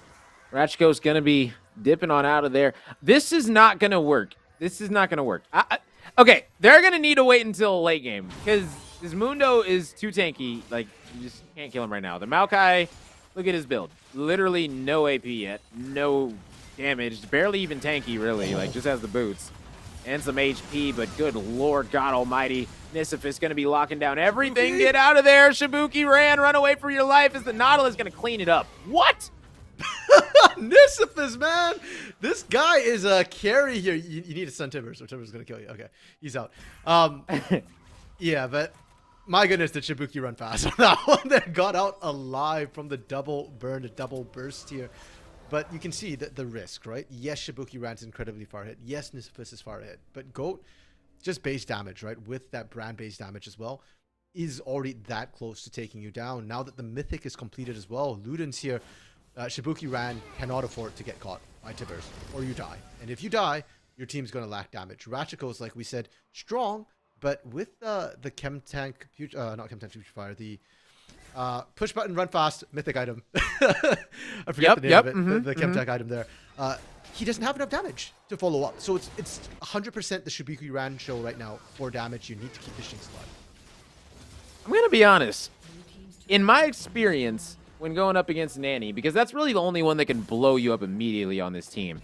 In my experience, it's pretty easy. Like, you got a nice sized window to be able to ult the Jinx before Tibbers actually finishes her off. Like, you can time it pretty well to be able to ult the Jinx in those team fights. And once you burn that Annie ult. I mean, Annie's essentially going to be useless in the team fights. Is up top. Oh my goodness, is Shibuki going to be able to? Yes! Gets the trade, actually, as Shibuki does get taken out, and now it's going to be all up to Nisifis. How much can you lock down Nazi? And Nazi is going to get locked down with ease. Good gravy. As he's going to get taken out. Now it's just going to be all up to the Brand. The Brand ultimate does come out. That is going to be finally McFluff dropping again. Nisifis just going to be using his life to go ahead and lock down these players. But guess what? The ultimate's going to be out. God, is Nisifis finally going to go down? No, my goodness, Nisifis. Yeah, there we go. I was about to say. Okay, thank you. I would have been actually frustrated if Nisifis didn't go down after all that. 5-1-5. Just give Nisifis the MVP. That's Nisifis' first death. Though, yeah. Yeah. That's pretty cracked. And the thing with supports too is that you generally don't want to give them gold, but if you do happen to give them gold, give them a lot, because then they accelerate beyond belief, right? With that 5 kills and 5 assists that Nisifis has, that's why he's surviving as long as he did, plus the chrono shift from Trucker Donkey as well. And he's doing a great job right now drawing all that attention away. Now, I also do want to highlight, you mentioned sweepers for midway. First sweeper was picked up by Denazi, but Caliburn needs to switch that out. Caliburn's support item has already completed. He has wards from that. And if he's not picking up a sweeper, he's missing out. Uh-oh, Shibuki ran. Got that Rift Herald. Whoa. But look at this Mundo just healing up. And the worst thing is it's getting Spirit Visage. There's nothing more annoying than a Mundo with Spirit Visage. Because, I mean... Oh, this is a problem. This is the one thing about a Mundo is you're going to need to send more than one person to stop him. So even if you take these big team fights or whatever, you're going to need to send somebody up to Mundo. I mean, last map it didn't work out, but I think Mundo might end up being the right champ to really pressure this split. And Mundo also has that TP available. We just got to wait and see, but this is going to be Soul Point. Definitely going to be going the way. This is just so rough. I mean, okay, so here's the thing. 2 words to answer Mundo right now. Heal and cut. Because you actually have enough damage. Shibuki Ran is hurting the Mundo a lot. The problem is he's just regenerating right up through that, right? Yeah. With the Kraken Slayer, you've got true damage. We've already seen the Last Whisper for armor penetration. You can kill a tank. But the problem with this particular tank is that it's not his base stats. It's the healing that's an issue right now. So I'm not a huge fan of Executioner's Calling. I think it's probably the least efficient of the healing cut items. But we're seeing Nisifis already with that Bramble Vest. And yeah, as long as Nisifis is there, I think Shibuki Ran next time they meet up with the support in your back pocket, yeah, you can definitely kill this Mundo. Okay, all right, sounds good to me. I mean, listen, I'm all here for it, but guess what, Nisifis, like, he might be here for more. I mean, could have engaged right there. I'm kind of surprised he didn't, gotta be honest. I thought, anytime you're this far ahead, I mean, why not? I mean, you're essentially just stalling out for Soul, and yes, it is going to be that Cloud Soul, but, I mean, still, you're that much closer to an Elder. And anytime you're going to be getting that close to an Elder, I mean, it's just going to be that big of a deal, that much bigger of a deal, excuse me, for Midway, because they're going to need to get back in the game extra fast. Because if they can't, they have literally, what, like 9 minutes to contest this Elder. And I don't know if they can get big enough, quick enough to get there. Ashe doesn't even have an item. Like, Oh, no, look at the CS discrepancies, right? Ashe is almost going to get Flame Horizon at the rate we're going right now. Yogurt Bomb is sitting on 63 CS. Yeah. His support, Holy Caliburn, has 20 CS less. That is not a discrepancy, the level of discrepancy you want to see at 20 minutes, right? That's very, very rough. And it's across every single role, right? Right now, there are winning lanes and there are losing lanes. And they're very, very obvious who's winning here. Feel the Truth is an absolute monster. 50 CS up. It's why they're having to send multiple people to deal with him. Goat's 50 CS, or pardon me, more than, yeah, about 50 CS up as well, right? And that's why Goat is such a big threat. But then everywhere else, it feels like Alvernia is winning. In the jungle, 40 CS discrepancy. Bot side, I'm just waiting for that Flame Horizon. And so Alvernia, wherever Ratchikos and Shibuki Ran are grouped up at, that's going to be the winning side of the map. Yeah, precisely. And here we go. Going on in. McFluff going to be taking out Denazi. Oh, man. This is obliteration right now. I don't. And guess what? They still have Zillion ult. Still haven't used it. So, I mean, Zillion's chilling in mid lane. Not even coming over to the fight. Like, I don't even know. Essentially say, you know what? We got the ADC. We got the blue buff. Good enough for us. We're out of here. They got a lot. They got damage into that inner turret as well. It's actually very, very low. Oh, Nisifis. Uh-oh. Yeah, I was about to say, get ready for it. And That's a good team right there, though, Rome. The moment Nisifis was in trouble, everybody canceled recalls. And I hate to say this, but if Feel the Truth had walked in there, I think he kills all 3 of them. They were all so low. So Alvernia was ready to put their lives on the line to save their MVP Nisifis here, who, by the way, 5-1-7 now. This guy just keeps getting more and more fed. yeah. See, if I'm Nautilus, I ain't even gonna lie. I don't know. I might. I don't know. You could sit here and go Sunfire just because, I mean, you're so big. But, like, it looks like he's just going to go full tank. And, I mean, not really mad at it, got to be honest. You know what would be really nice on a really fed Nautilus right now, Rome? Demonic Embrace. Let's get some damage in there. Like, I wanted to say it. I was like, a little bit of AP might not be the worst thing in the world. Like, imagine a Banshee's Veil on this Nautilus right now. Yeah. Like, just going in, just not even getting moved by anyone is... That's going to be Ash blown up again. Like, Yogurt, you don't even have an item. It's 22 minutes into the game. 69 CS. Right now, this is a bot diff, if you ask me. And Shibuki ran.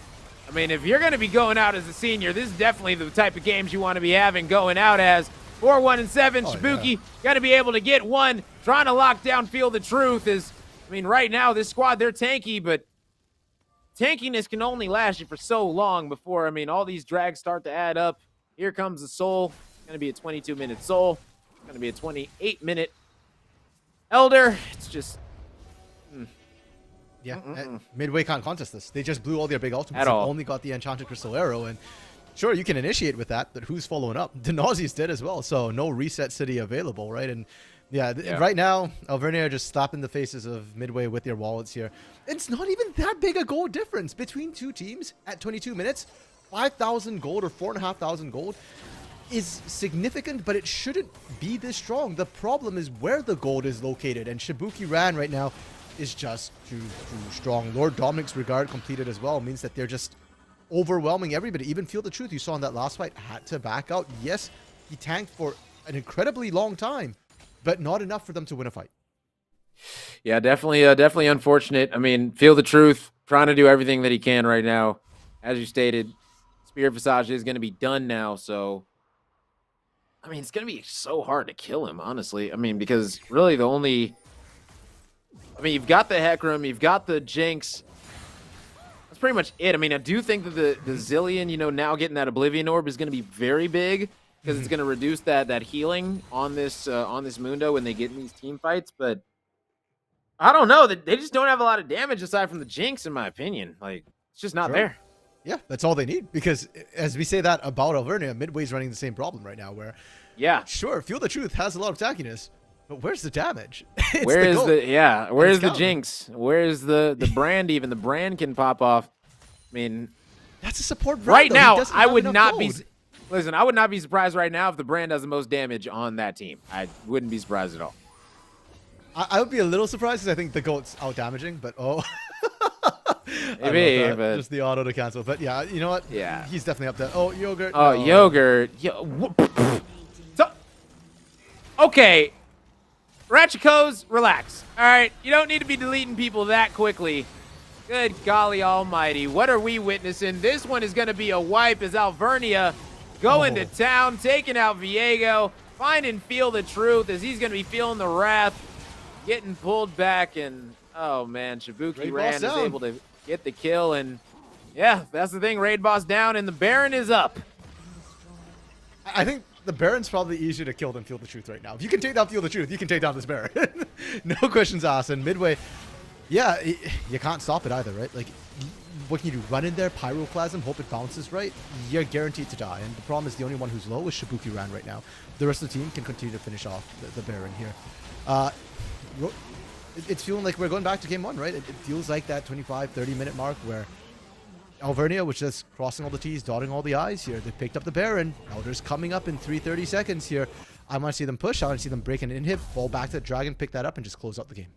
Yeah, precisely. All you gotta do is push out mid, push out bot, just set up for that drag, ward out their red side, and and it's all smooth sailing from. Is McFluff gonna get caught out? Don't get caught out, No. McFluff. That would be absolutely No. tragic. Oh, but no. the arrow's Press R, gonna be press coming R. out. Tippers. Oh no! 'Cause that is gonna be absolutely tragic. Oh, unfortunate. So one thing we didn't touch on was the type of soul we got. We got ourselves a Cloud Soul. And the way Cloud Soul works is that when you press your ultimate, you get a speed boost. And because of that, there's no world in which McFluff should ever get caught anymore. Because he should be tanky enough to survive initial burst. He presses R, and suddenly you can't run at him anymore. And then he gets a speed up, and he gets to walk away. So I applaud the attempt from Midway, but unless you have somebody literally behind him, and you're collapsing on two fronts, you're never going to catch this Maokai again. Oh! Oh, Jinx! no! Going in! Oh my goodness, Shibuki ran. Say, you know what? You're not going to be running from me whatsoever. I'm going to be picking up both of these kills as Holy and Yogurt going to be in a whole lot of pain right now. Oh my goodness, Shibuki popping off. Yeah, and that might just spell game here because they don't have enough defensive power Might? here. Oh, yep. Might?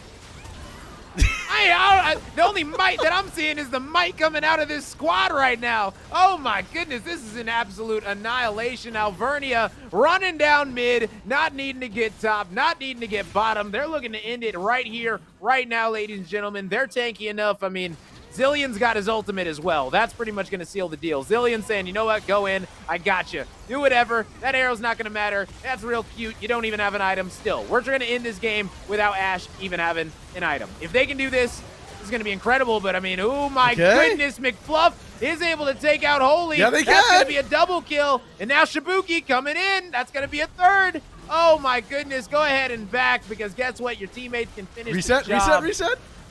Oh, unfortunate is that is going to be game, set, match. Going to be going the way of Alvernia. That was utter domination, 26-7. Yeah, and it feels like this is just how Alvernia plays, right?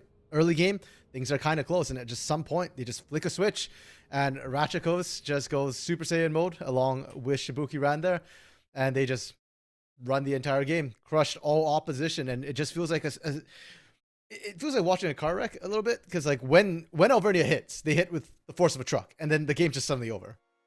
Yeah, literally. That I mean, this squad right here in Alvernia, they looked absolutely incredible, top to bottom. I see why they're undefeated.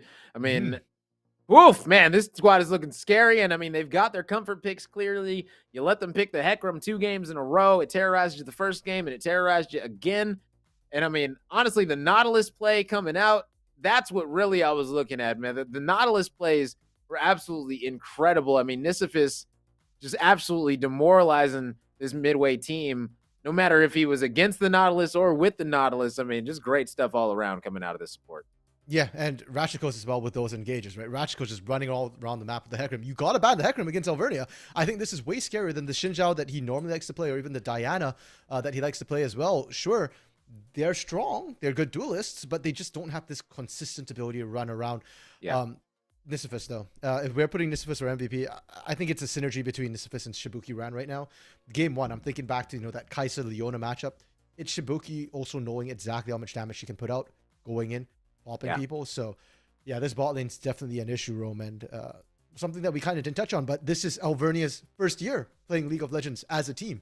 And their team's already this good. They're poised to sweep the entire Navigators White Division.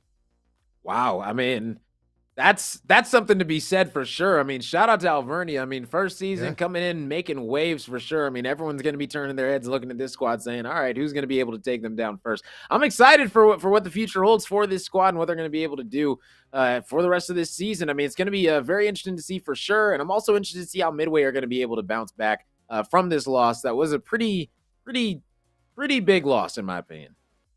A little bit rough in this series, but I think Midway can hold their head high in that they did put up a fight, and they're up against potentially the best team in the division here. So, yeah, a bit of a rough loss, but they'll learn. I have no doubt they'll bounce back as well. And despite the fact that they lost kind of rough here, they are still a top half team in the division, and they still got a chance to make playoffs. So I expect to see them in the playoffs there, looking stronger than ever.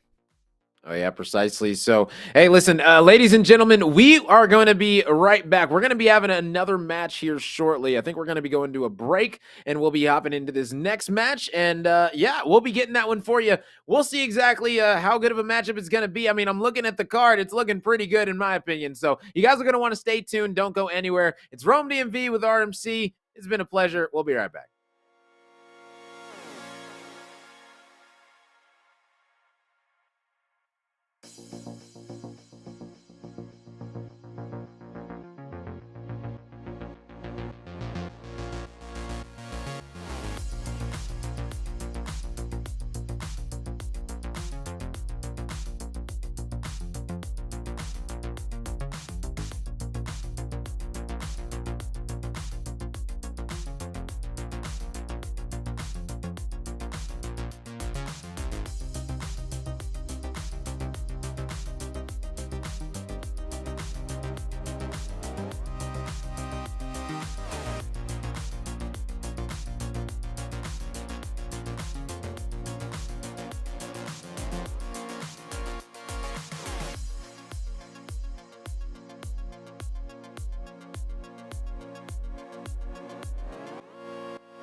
Hello and welcome back to the NECC Week 6. We are here. I'm Rome DMV, joined alongside RMC, and we just had an incredible first matchup of the day. But guess what? Our second one probably going to be even better.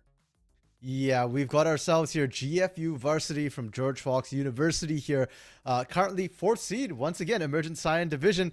And would you know it, Rome, they're up against the 1st seed of the division, exactly like our last match, New Mexico Tech Miners here, who have, once again, yet to drop a single series. Currently 4-0 here. But Rome, in contrast to our last game here, I think this one's going to be a little bit closer because New Mexico Tech Miners, their overall average rank hasn't been that high. They've been relying very heavily on their teamwork and really good macro execution. On the other hand, GFU Varsity is almost the opposite situation. They've got pretty high individual skill, but they've been struggling to sort of come together and making it coalesce into something bigger. So it feels like at any moment now, GFU Varsity could just pop off and beat any other team in the division. The question is, will it be tonight?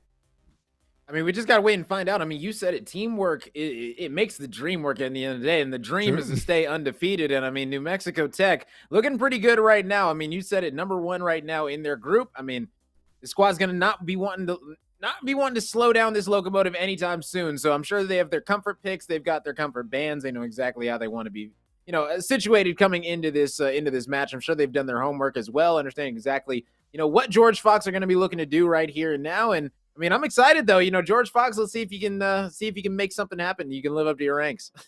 For sure. And speaking of sort of their comfort here, let's touch a little bit on how these teams like to play. GFU Varsity, they're a team that's been playing around the idea of double enchanter or double support style compositions. Trollblazer, their mid laner, has been playing a lot of Seraphine, especially in that mid lane, paired often with another enchanter from Gatekeeper in that bot side. And their usual starting jungler, Legal, and now I believe Wrath is the new jungler for them here, often play something like an Olaf, something that can get snowballing really early, something maybe even like the Hecarim to come through. And that's what I'm expecting to see from GFU Varsity here, for better or for worse. And on the other hand, New Mexico Tech Miners, they like to play for the team fight in a 4-1 composition where Boral Bagel, their top laner, often gets left alone in an island where they take some sort of carry and just win that lane, become a split push threat. Everybody else plays standard front to back. They like to put JFS on hyper carries, things like Jinx, maybe even the Kog'Maw as well, and then just kind of let him free fire while everybody else just heals for him. Well, hey, listen, I'm all for Kog'Maw. You know what I'm saying? Anytime we get Kog'Maw, I'll take it. Simple as that. At the end of the day, I'm fine with it. Who knows if we're going to get it here and now, though. I mean, looking at the bands coming out, I do like them so far. Like the bands. It feels like they're definitely going to be comfort bands coming out right now. Not exactly sure how much homework these squads have done on each other. I mean, I know homework is an important part of college, but I mean, come on, let's be honest. Who does homework, though? Come on. Well, some homework is nicer to do than others, and if it's League of Legends, I'd happily do it. But interestingly enough, I think they have. I mean, the Yorick pickup for GFU, and in case the nameplates didn't give it away, GFU Varsity will be on the blue side here, and it will be New Mexico Tech Miners on the red side. And yeah, the Yorick pickup right away, I love that, because Yorick is one of those champions which doesn't really have too many bad lanes. So when you pick that up right away, it stops Boral Bagel from going with that split push composition. At best, you can kind of match. And instead, it looks like they've put Boral Bagel on attack, and they're looking to team fight as 5 this time.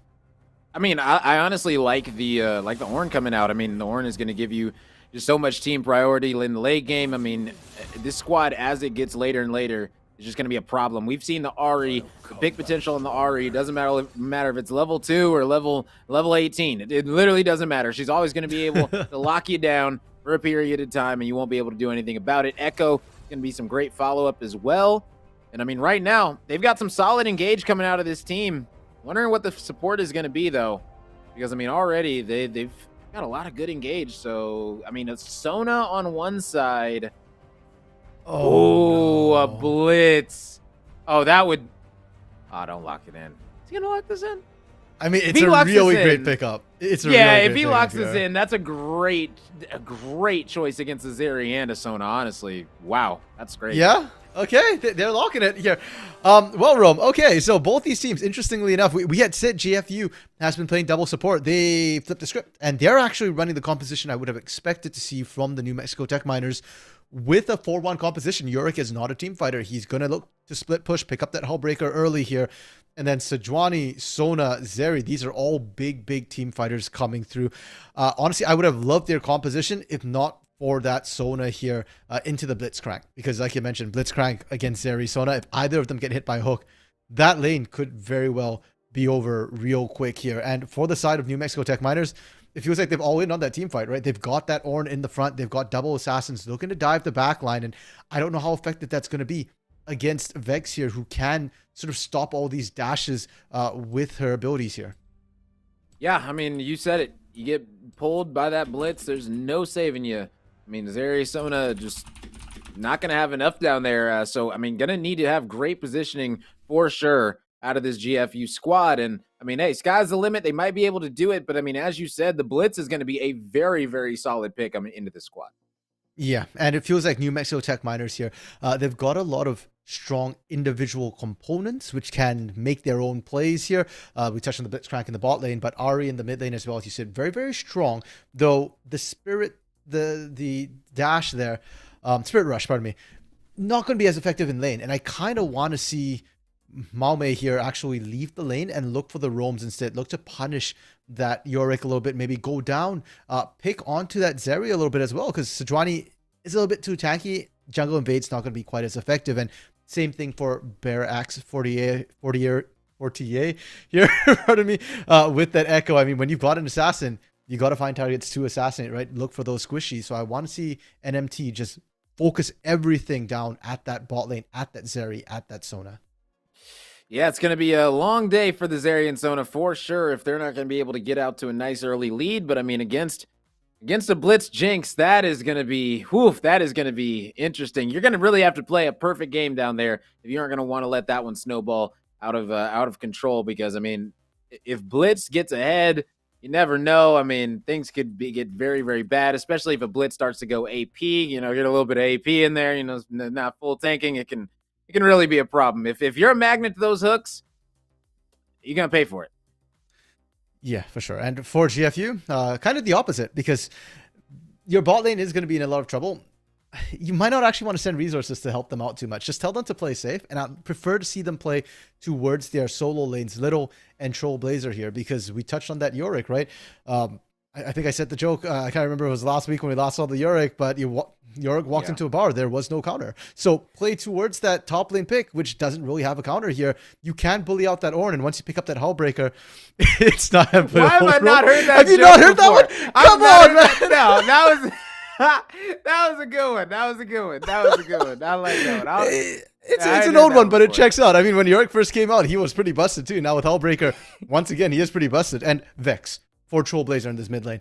That's a counter pick to the Ari. I really like it. And if you can get the Vex to a good hit start, Ari's really going to struggle. That personal space combined with her ultimate, the Shadow Surge, to just gap close onto the Ari, gives Ari very little chance to respond. Once she's in melee range of you there, you can't Spirit Dash away. You will get punished by that. So if you get that Vex head, and Vex can carry a lot of these team fights for you.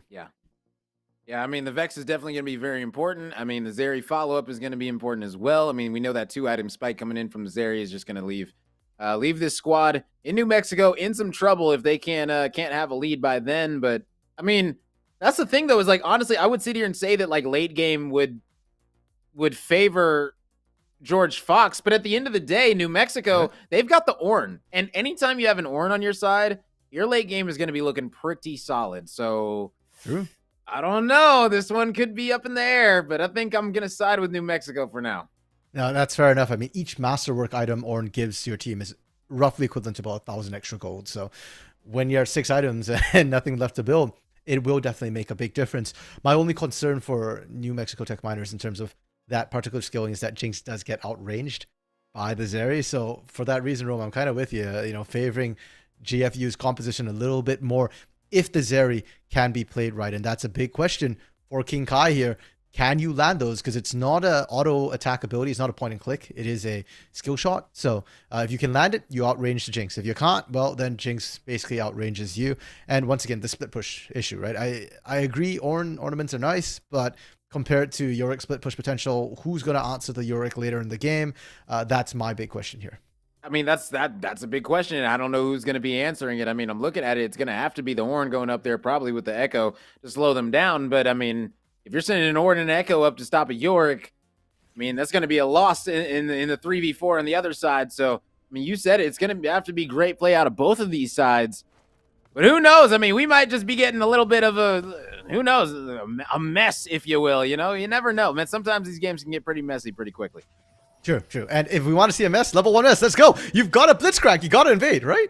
Right? Yeah, it's almost a rule, right? Yeah, I mean, the reason why Blitzcrank is so good at level 1 is because you pull a target to you. So if you do it over a wall, they'll have to burn a flash almost guaranteed. And on top of that, the rest of the team can't follow up. So it's a guaranteed one fight for you if you can land a hook. Unfortunately, New Mexico Tech Miners, they aren't going for it. They're going with the old standard 5-man here. And gotta say, Rome, even though as a fan of level 1 action, I'm already unhappy enough when I don't see the invades come through. But when you've got a Blitzcrank, this is just criminal, man. Yeah, definitely going to be feeling like a missed opportunity for sure. Because, I mean, they already know this squad in George Fox, they just don't have anyone to stop it, really. Like, if you walk into a bush and you see some people, cool, you pull them, they're probably going to die. Like, if they don't have heal on them or Sona near them, I don't know. It might be a very, very, very dire straits, but hey, they're not going for it. They're going to go for the standard play, and I mean, hey, they're fine with beating them in lane, I guess.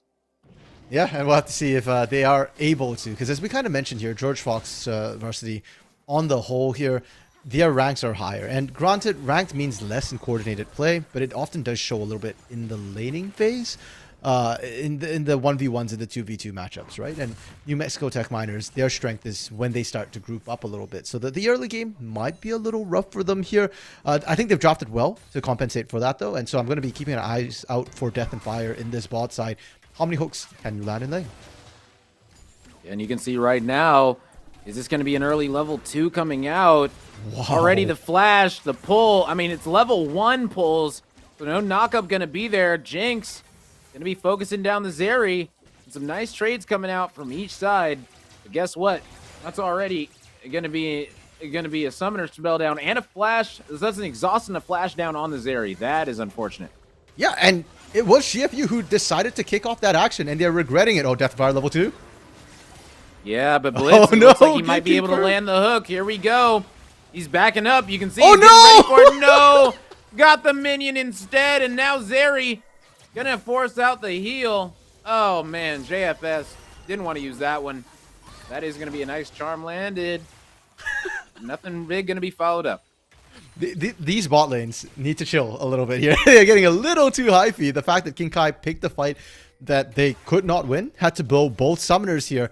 And then on the other hand, Death and Fire, I thought the initial engage was great. Walk up, threaten with that power fist there, but when you miss that hook, that's when everything kind of went downhill. And then JFS actually had to pay the price there, right? JFS now so low on health as well. You have to keep in mind, Sona's got sustain. Blitzcrank doesn't. So JFS out of pots and yeah, playing with fire a little bit right now. Yeah, exactly. I mean, now is when the Sona can start to get some priority in this lane. And I mean, the Zeri right now doing a great job of farming, and AFS going to need to pick it up because, I mean, farming is extremely important. You can bully all you want, but oh no! Oh, the turret!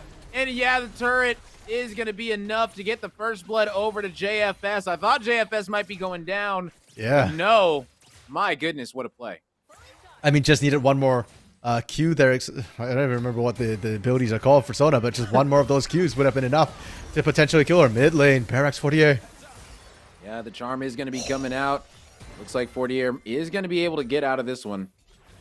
And feeling pretty good about that, but did have to burn that flash. I mean, in the mid lane, things are pretty even right now. Up top, pretty much the same story. Yeah, and I don't think Fortier actually got the invade off properly either. Like, he didn't get any camps. Ignite going down on Trailblazer. Yeah, and they might be able to get this kill, and that's going to be a beautiful kill. Beautiful solo kill coming out from Ari in the mid lane, and Mwame. I had to guess how to say Mwame. Here we go. I mean, beautiful solo kill out there.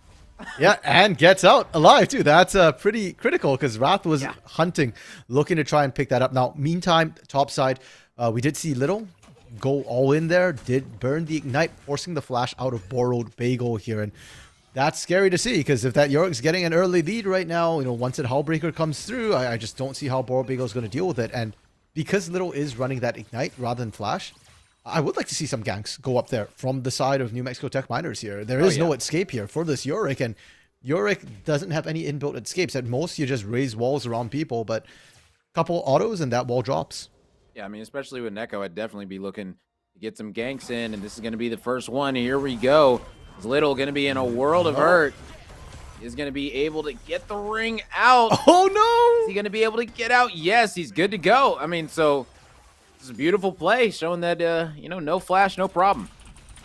Yeah, and there was a little bit of dyssynergy there, unfortunately, between the two, the top laner, Borobigo and Fortier there. The Volcanic Rupture actually got in the way of Fortier, so he couldn't quite chase down. And just like that, Little able to survive, still very, very healthy as well. I think he peed back in, so we'll be fine. Bot side, Wrath was spotted. I'm not sure by what. Yeah, I mean, maybe just good instinct. Who knows? I mean, either way, right now, New Mexico trying to hang in this one. You got the lead right now, but you are losing the CS battle in a couple of places. We just got to see if that's going to be able to rack up. Oh, man, Ari is a problem. One more. Should be enough. Oh, that's going to be it. Yeah, I mean, she's got the Corrupting Potion, so true. Definitely going to be getting that burn off, even though that Ignite wasn't up yet. So, I mean, overall, solid play from Ari yet again with another solo kill onto this Vex. That's a problem. 100%. I mean, and good eye on catching the Corrupting Pot. I was wondering what takedown at the end there, but Malme is a player who usually is sort of the late game carry for New Mexico Tech Miners. So the Ari is a slightly different look, and the fact that he's dominating already is critical, because now New Mexico Tech Miners can start to split the map a little bit. You can't play anywhere near the mid lane. If you are the side of GFU, you've got to be careful that, hey, that Ari might just turn around and kill our Vex, right? And the Vex was meant to be a counter pick, is now 2 levels down, so I want to see Barracks Wadi start playing more aggressively, get full control. I like this objective take here, because as long as Malme is strong, you win all these objective fights. Like every single one. And that's the thing, is they're just going to be able to get so much priority right now. It's not even going to be an option right now for George Fox to be able to contest these dragons. And now with Rift up pretty soon, I mean, the big question is, are you going to be able to get any of these objectives early on? Because, I mean, the overall map control coming out of 40 has just been absolutely incredible. I mean, if you look up top, things are looking pretty good for the York right now. I mean, is York just doing York things? Yeah. Halfway toward that Hellbreaker. And right now, Bagel is definitely going to be saying, hey, listen, I can only hang out here for about 3 more levels. Once this York hits level 11, I don't know. It might be a problem for me. Yeah, things start to get a little bit dicey. And at this time, I don't know if Fortier enough is going to be sufficient in that 2v1. If anything, maybe Moame needs to make a visit up top. And it looks like there is going to be a kill in the mid. A nice gank is going to be coming out on the Ari, and also up top is going to be the Ornn that is forced to back away as the Ignite did come out. But, ooh, Little. I guess Bagel said, you know what, Little? I want a little bit of that action right now. As Bagel's going to be coming right on back to lane. Get these last few minions, and yeah, they're going to go ahead and reset each up top. So, up top, pretty even right now. But I say right now with a weary heart, because, I mean, looking at this Yorick, we know it's on its way to Hullbreaker. This could be interesting. Yeah, and good play actually by Bagel for that one. It looks very risky, but Little burnt all his mana just shoving that wave. So Bagel kind of knew that I'm safe to come back to lane as long as I don't leave the turret, soak up that last little bit of experience. And with that, you're in a better spot when you go back in base. Actually picking up that tier here, which is not something we see very commonly on the Ornn. It does build into that very, very nice Fimble Winter. But a lot of times it's not, you don't really have space in your build to pick that up, or in your build path. It's not immediate power, but I think it's fine in this lane because Borobigo right now is just shoved on the turret. You're going to be spamming those spells to just wave clear at this point. So, yeah, pretty much. Just need to farm. Just need to keep that CS up as even as possible because, I mean, the York is going to be ahead of you pretty much no matter what because it's essentially free farming. Uh-oh. 40 years is going to be waiting. And, I mean, this situation right now might not end up working out. The Horn's going to be coming out, but not going to be able to connect as York is going to be walking away scot-free. But guess who's not going to be scot-free?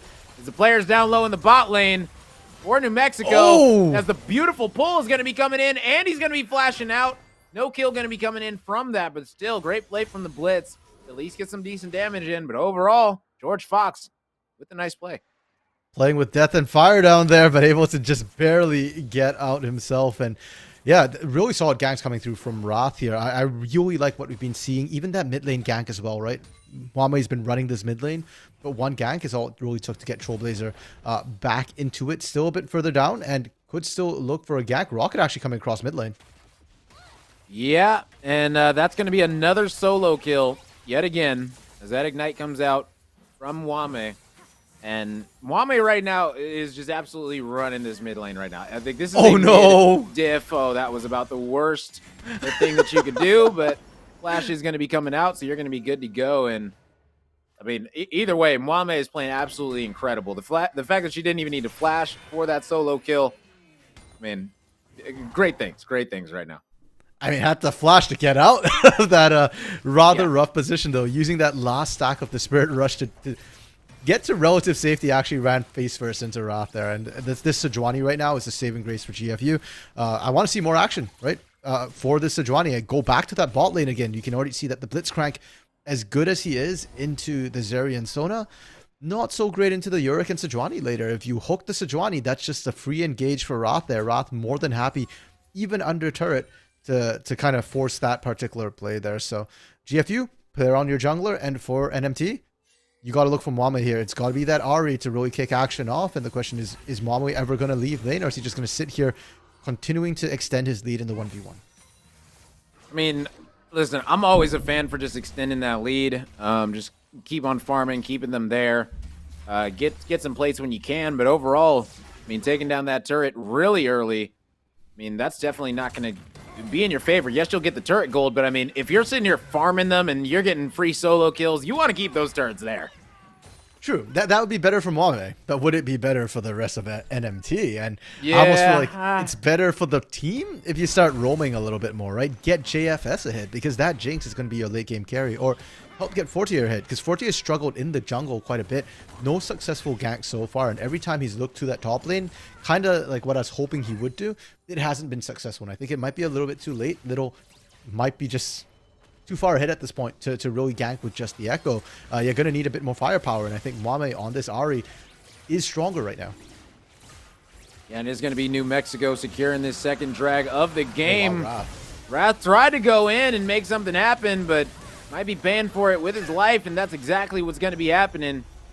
The Cloud wins quicken, and we got ourselves a Cloud yet again. I'm a little surprised that Wrath opted to try and Q in over the wall rather than taking the blast going in and then Q back out. Oh, good hook. Yeah, and that is going to be a nice Sona ult to be able to negate the damage that was going to be coming out, and that's going to be a Zeri wild and free on the map, ladies and gentlemen. Oh. And this is the problem, and maybe this is the answer for this George Fox squad. I mean, that was a beautiful turn coming out from that Sona right there. Yeah, I mean, we thought it was kind of one and done when that Zeri got caught top side though. Bagel. Can you fit this? But Bagel gonna need to get out. I mean, the Ignite did come out, and now Bagel just gonna be in some trouble. No TP is gonna be up either, so. Ooh, wow. Oh my goodness, Ahri. That's too clean. Oh, literally cleaner than, I don't know. There's a lot of clean things in the world. But right now, Little going to be coming up top trying to take out Bagel, but not a whole lot of mana. Bagel's going to be getting out scot-free. Oh, man. The Jinx Rocket not going to be able to land. Bagel, get out if you can. Not going to be able to. And now it's going to be all up. Fortier to come up and help out because Mwame going to be in a world of hurt, but does have that charm. You can see she's waiting for it. She's waiting to do that chain.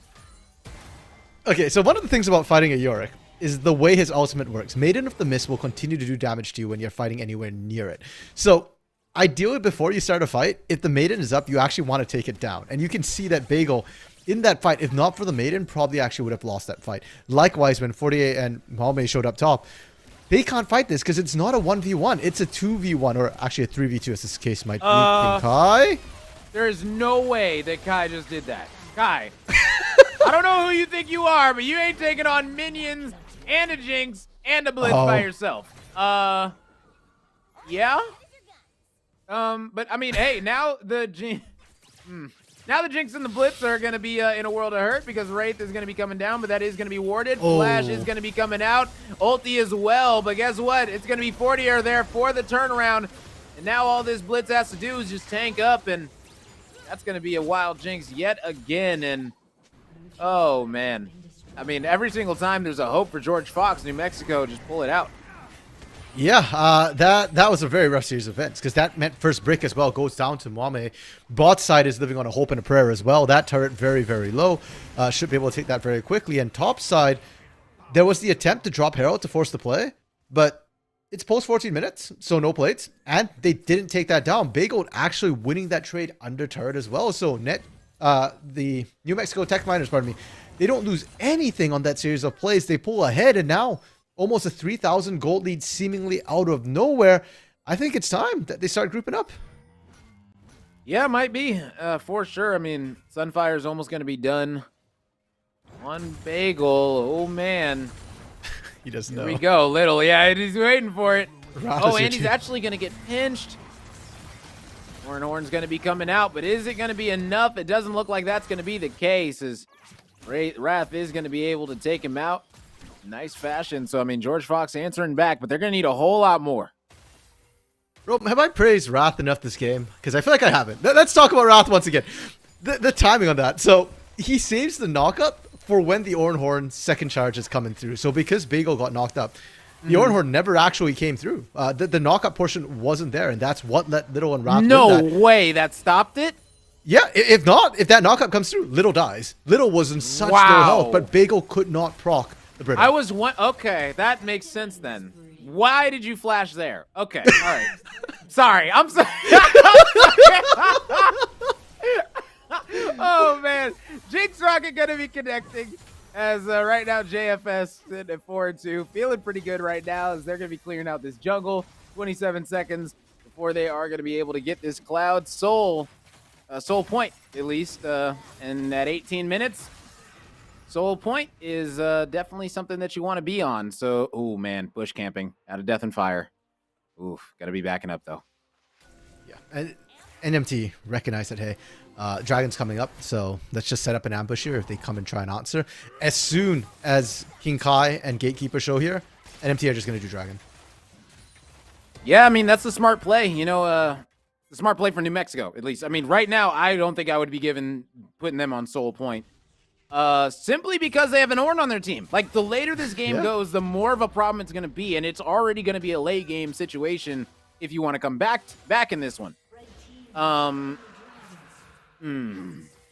got to be honest, I feel like that was kind of the game right there. I feel like they definitely should not have went top. Like, that was not worth it, in my opinion, whatsoever. Oh, fight mid, though. Mwame is still chasing here. I don't think they have enough damage. Yeah, I mean, if Wame can get this cooldown back again, there it is. He turned back. Where's the charm? Oh, the charm missed. Oh, that would have been it. That would have been the kill. Oh, my goodness. Good gravy, golly almighty. This is going to be a kill coming in. No, I got don't out. think. Can he snipe it? Can he snipe it? A little bit of damage. No. No, not able to come through. Oh, so many close calls, but everyone going to be getting out with their life. But, I mean, even though they didn't die, like they lost that fight. I'm sorry. Yeah, but you know what? Okay. Let's go back to what appears to be my favorite pastime this particular game, Robe, which is talking about Wrath, right? Because not only is Wrath ganking well, stopping out. Look at the dancing shoes on this man. He dodged everything to survive there. Yes, it's not exactly a win in that they don't come out ahead on that trade, but it could have gone a lot worse considering how that happened. And it's also showing the strength of Malmei right now. The fact that they sent 3 members after the Zari, couldn't find it, and ended up getting turned on. This Ari right now is so strong, and JFS on this Jinx as well. All it takes is one get excited, and the team fight's kind of done. Yep, pretty much. I mean, this is getting to that situation where we could be looking at a quadra-kill, pentakill game situation coming out. Honestly, for the Echo or for the Jinx, depending on how these situations go. But, oh my goodness, Vex going to be coming in and absolutely deleting for here. No. And now Mwame Gonna get taken out as well, as that's 2 big shutdowns. Gonna be coming in for the Vex from 0-5 to 2-5, and a lot of money in the back pocket. That's gonna be feeling real good for Trailblazer. Oh yeah, turret as well, just icing on the cake. Really good gank setup there. And these flashes on these mid laners, man, just started. We saw Trailblazer flash into a Jinx rocket, and Mame this time flashing as well, right into Trailblazer's Q. So a little bit rough to see here. And with that, the game's pretty much back at even state. Roman, this is why I said this was going to be a good series. These teams are incredibly evenly matched. Yeah, super good series, and you know, I'm just happy to be able to cast it here with you. You know, it's a great one for sure. And oh man, like I don't know, like them being on Soul Point is the only reason why I'm sitting here saying that this game is essentially over. And I wouldn't even be saying that because there's only a 700 gold lead. But like, I have no right to say this game is over. But like, Soul Point is so important, and it's going to be an Air Soul. So I mean, this Blitz is going to be a problem late game. This is interesting. To be fair, Cloud Soul is probably the least dangerous soul. Oh, hold up. But against the Blitz, where he can move and, you know, get these angles on you in team fights real quick, I mean, I don't know. But either way, that's going to be the charm coming out, and that's a big answer back. Is this going to be Wrath going down? I mean, Jinx feeling good. Rocket going to be coming out, chunking down Sona. Bagel trying to do some damage onto Wrath, but I mean, right here, right now, looks like Wrath is going to be able to get out unless Blitz can hit a pull. That's not going to be happening either. So it looks like they'll be fine with the 1-for-1 situation. Are they going to go for... They're all here. No, they're not going to go for Baron. Are they going to go... They're looking for If they see him backing, but if they just saw him back, they could go for Baron. Oh, they're not going to do it. I don't think they actually saw him back, unfortunately. I'm not sure they were envisioning He didn't get seen by the Ooh. The minions definitely didn't see him, so... Okay. I thought that the, I am drawing a blank as to what it is called. The plant? The cone. The vision cone. The Scryer's Bloom. So, yeah, that. I thought that saw. I'm not going to lie. Oh, the Sona ult is going to be missing. That is extremely unfortunate. You don't want to be wasting your Sona ult there. We've already seen how important the Sona ult can be early on in the game when you got pulled by the Jinx or when you got pulled by the Blitz, and, you know, she was able to save... or she was able to ult out the Jinx at the same time, make sure that none of the damage was going to be coming through at the same time. I mean, and now that that's down, might be a nice time to strike if you're in New Mexico. Yeah, and Dragon's coming up in 30 seconds as well. So, perfect timing. New Mexico should probably be moving into the area and setting up because a lot of their vision here has lapsed. The vision that you're seeing mostly is new vision. Only the one behind the Dragon Pit was previously there, though. It is doing... a lot of work in tracking where GFU is. It's not actually protecting the dragon itself. So get at least one ward in the pit there and then force a fight, because we've seen JFS really, really strong, right? Sitting on 2.5 items. King Kai strong as well, but only 2 items here. So the edge in a team fight right now would go the way of New Mexico Tech Miners. Yeah, and now it looks like the squad in New Mexico are going to be looking for this team fight. It is going to be a little bit of a pinch coming in. I don't know if starting the Dragon was the best idea, but hey, why not go for it? At this rate, as Blitz is going to be backing on up, looking for a pull. Blitz is actually going all the way around, but that's going to be Gatekeeper blown up, and now Blitz is going straight for the Zeri. Didn't even use the hook. Oh, missed the hook. All right, Zeri going to be going on over. Doesn't matter, it doesn't matter whatsoever, because guess what? Jinx is online. Double kill going to be coming in from Wame and the Ari, and I mean, this is going to be an ace, ladies and gentlemen, and this is going to be the Cloud Soul going over as Jinx is going to be cleaning this one up, and they're going to be heading straight to Baron. 24 minutes, they're going to have Baron and Soul. What? Like you called, Rome, teamwork makes the dream work, man. These team fights are where New Mexico Tech Miners excels, and you saw it right there. The way they teased apart GFU in those choke points, it just let JFS free fire, and the moment you start running is the moment you lose, because Echo and Ari will chase you down to the ends of the earth. 48, you're the smite. Hello? I mean, yeah, to be honest, there's no globals. There's nothing to be able to... I mean... Okay, if a Zeri ever steals a Baron, that's like the only... I was looking at it, I was like, okay, a Zeri maybe, but like, she was nowhere close enough. Yeah, Yeah, I think a Zeri Baron steal. What was that? Her Q? I don't even know what her her E. I have no idea what the laser. long I don't know which one it is. It's just yeah, laser. I've never used her, but hey, you know what? Shout out! I know how close I can get to her. That's all that matters. True. And That's all you need to know. If you don't know the champion, just at least know how close you can get to him. That's all Yep. you need to know. 850 range. That's all you need to know. Her Q is 850 range, and that's all you need to know in team fights. So, just stay away from that. Yeah, no, I don't think Zeri could have even stolen that. Even with that laser, there's no wall nearby either where she can fire that laser through. They did, however, get a turret back, and because they're so far behind right now, it's only 4K, but it's enough to proc the objective bounty. Oh, what? Little, you can't be going in like that. Now Trollblazer going in. That's going to be a sacrificial Vex. And oh my goodness. Oh. What a beautiful stasis coming out of 40 here. And now this is going to be a clean wipe. The Jinx is going to be coming online. That's going to be a double kill. And oh my goodness, another wipe, another ace. Yet again. I hope you bet on the over.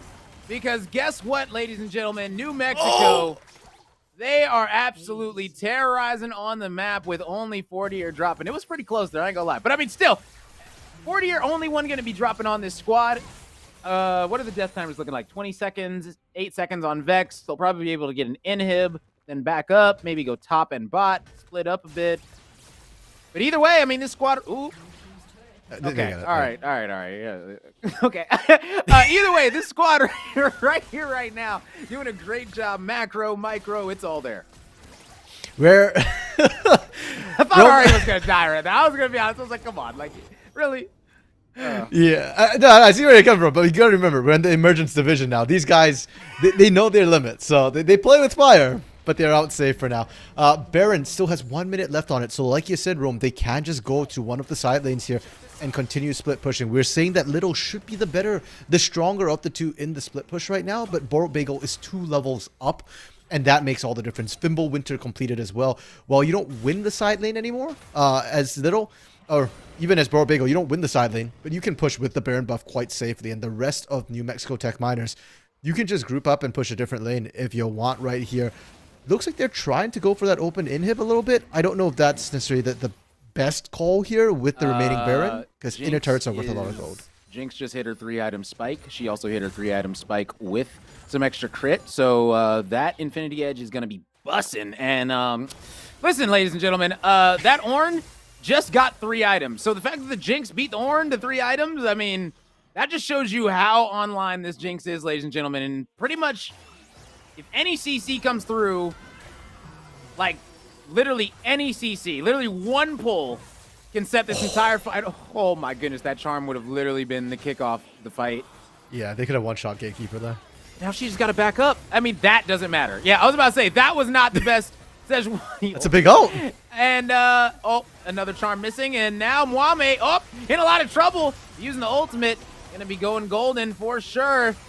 Get out of this situation because, I mean, right now they're fighting on the opposite side of the tower. Going to need to take that one out. And can Blitz hit a pull? Here we go. He's in position. Just engage. Knocking one up. And that's going to be the Jinx. Oh! One, getting the double kill. Looking for the triple. Looking for the quad. Oh, my goodness, ladies and gentlemen. Is that it? Is that it? Was that a quad? No way. Yeah, it was a quad. It was a quad. My question is, who Oh, stole the Penta? I was waiting for the Penta. I was waiting for it. Oh, man.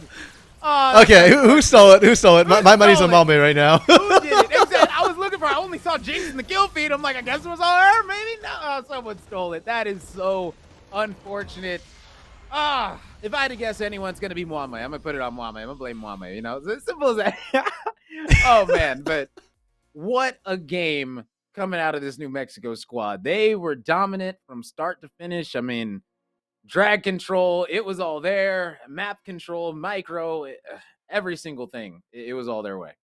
For sure. And for all that it looked like the JFS show towards the end, like you said, 3.5 item Jinx at that point in the game, utterly terrifying. I got to give credit to Malme, man. It's that Ari that kicked everything off. When the lanes initially were struggling in the side, it was Malme who was winning that mid lane, drawing pressure away from Wrath into that mid lane. And in the early mid-game skirmishes as well, it was Malme's positioning that was ripping the team apart, letting JFS focus down one target after another, getting that sort of, I don't know how to describe it here, this sort of grinding way that JFS just found one target, finished them off, next. It's like what what do you call those manufacturing lines? Like efficiency, like, you know, it's just one after another after another. Yeah. Conveyor belt.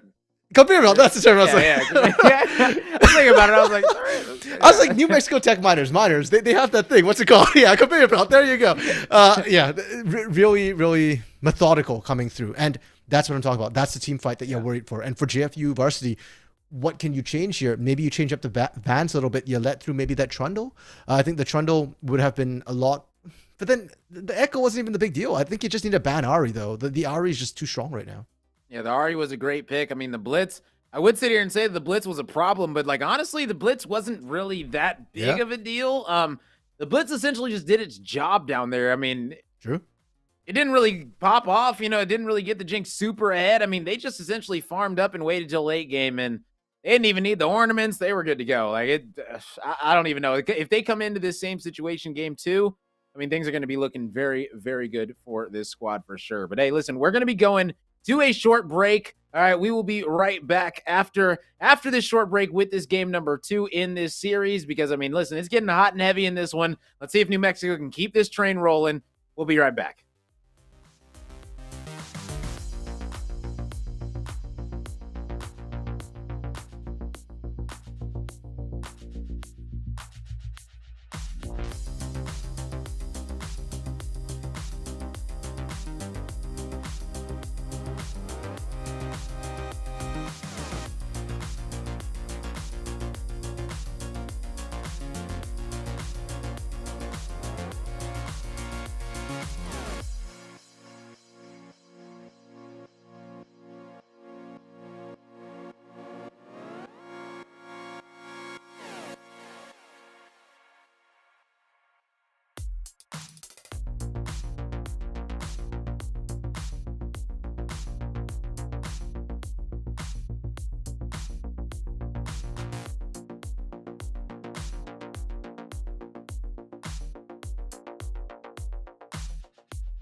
Hello, everyone, and welcome back to NECC. We're here with Week 6 of League of Legends. I'm Rome DMV, joined alongside RMC, and we are here with game number 2 of this series. And, I mean, game number 1, it was all New Mexico. George Fox didn't really have an answer.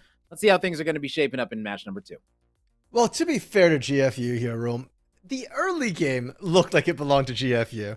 But you're right. The moment NMT kind of turned it on, they just took over, and then it was just the New Mexico Tech Miners show from then on out. So some changes need to happen here, and we did discuss some of the changes, right? Banning the Ari potentially, making sure it doesn't get through. The Jinx is also a bit of a problem, and we're going into this game 2 here with side swap. So New Mexico Tech Miners on the blue side, they do get first pick, and George Fox University on the red side here, where they will get counter picked. Yeah, so I mean, looking at this one right now, Set going to be banned away. It's always going to be a smart ban if you're definitely not a fan of Set mains. You know, if you struggle against sets like me, then you definitely want to get that one out of there, because a good set going to be causing you issues. Yeah, and that, there's the Ari ban we wanted to see, and that does open up both the Caitlyn and the Soraka as well for JFU that were previously banned. Yeah, and you know, looking at this situation, very interested to see what the first picks are going to be coming out, and it looks like it is going to be the Sej and the Warwick. So, oh no, big bad wolf. I am very much not a fan of this. On top of that, it doesn't even look like they're sending Sej into the jungle. Little was the one picking it, and Little is the top laner here into the gangplank. Yeah, I'm very worried about this particular matchup, because the whole point with gangplank is that you scale into late. So to deal with a gangplank, either you pick something that can scale just as well, or you pick something that can punish this early game. So Juani can't actually punish it, because gangplank doesn't act like a melee top laner for the most part. And when you get the stun off, he just takes an orange, and he's K. So, Boro Bagel here potentially getting a free lane. Yeah, you know, you're right. Like, I wish I could say that that you're wrong, but it's kind of looking that way right now. As it's going to be a Warwick. Wait a second. Is that Warwick top? I mean, Roth is your jungler, so if Roth picked it, I'm assuming that's a Warwick jungle. Are they swapping or no? They're not swapping? I don't know. Maybe they'll swap. I'm kind of hoping they do, because I think Warwick actually has a better matchup. Bro, if that is a Sej top, shock.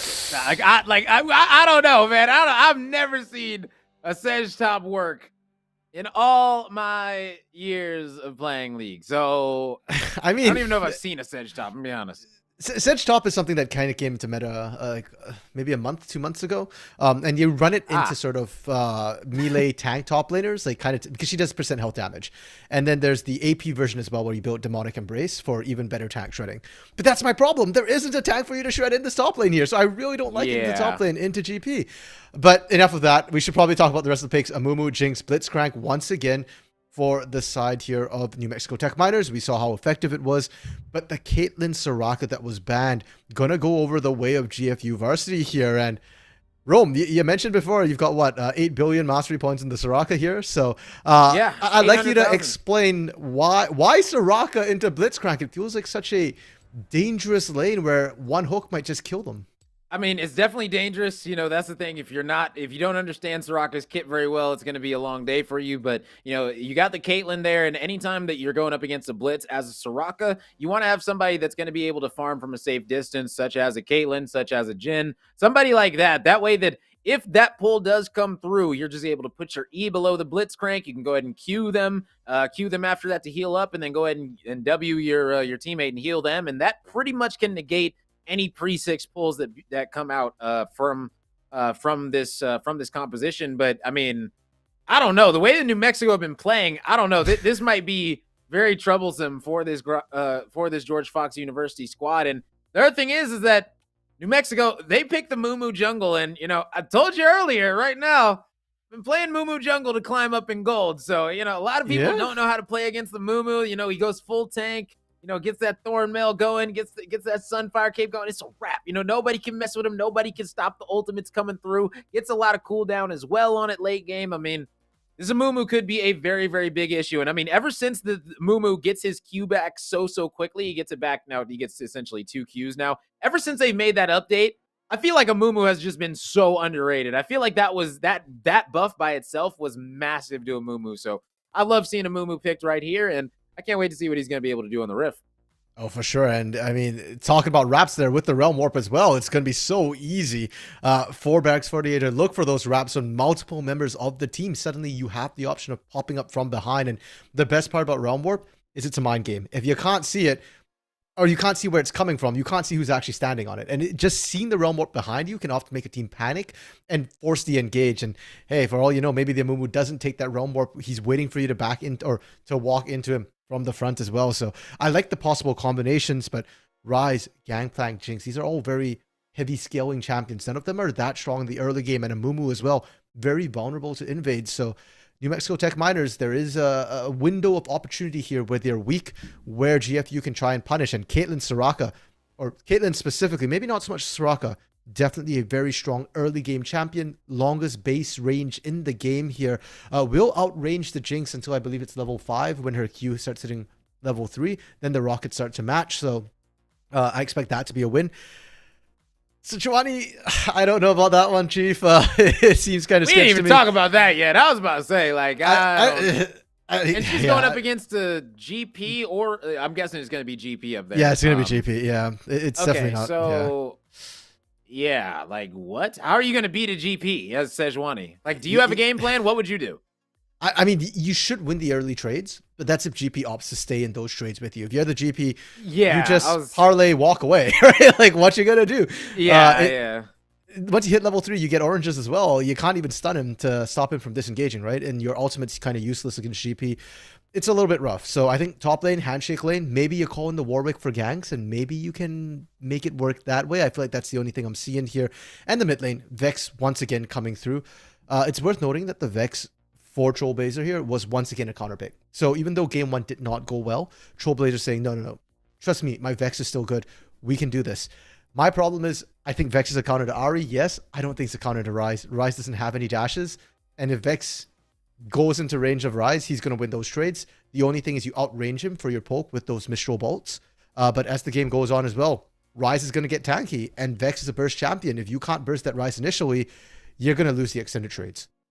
Yeah, pretty much, and that's why it's going to be very, very difficult for this squad to be able to stay into this one. But, I mean, as we're going to be getting into the Rift, I mean, you guys can see it. 2 Corrupting Potions going to be coming out of each of the laners right now for New Mexico. And, I mean, I like that simply because they just are going to need that sustain in that lane. I mean, I think, ooh, wait a second. Okay, so it is going to be GP that is going to be heading top. Okay, I was about to say, because right now, those things at the bottom a little bit wonky for me. Yeah, unfortunately, New Mexico Tech Miners didn't line up in the right order there. So I'm assuming it's still going to be one way in the mid lane. I mean, that is the more advantageous matchup. In fact, Ryze into Sejuani might get a little bit dicey, because then Sejuani actually can engage into you. You don't have the easy escape buttons here. Unfortunately, once again, disappointed by New Mexico Tech Miners. No level 1 invade here. Yeah, but I do like out of George Fox the fact that Warwick put that ward right there in the river, in that upper side river, simply because of Muumuus. They love to steal birds. They love to steal raptors. Like, anytime they can go and steal your raptors, they're gonna go and do it. So that's a great one, because that one's gonna stop you from letting that Mumu go up and steal him, just in case, you know, they try a little bit of trickery directly after clearing this red side. And yeah, I mean, I like the play coming out of George Fox to just get that early intel. And I mean, we'll see exactly how these rotations are going to be coming out, because whoever's in that top lane, you're going to need to watch out, because somebody's going to be getting ganked up there pretty soon. Yeah, for sure. And like you said, you know, the intel is good, but you need to take action with that intel. If you don't, well, then it's kind of wasted. And we already said that M&T are the team that want to sit back and kind of skill up here. They're the ones happy to just not have any action happen. It's on GFU to try and kick things off. And honestly, with a Warwick jungle as well, that's something I haven't seen in a hot minute here. And if memory serves me right, Warwick is one of those junglers who power farms till 6, doesn't gank till he gets his ultimate, the Infinite Duress here. So, yeah, we might be in for a bit of a slow one here, Rome. Yeah, might be a late game situation, and wouldn't be mad at it. Trollblazer is going to be taking a decent amount of damage in the mid. He's going to need to watch out. Does have that cleanse. I mean, at the end of the day, he can still definitely get chunked down. It is going to be this Warwick full clearing along with this a Mumu, so going to be meeting in that top Riverside pretty soon.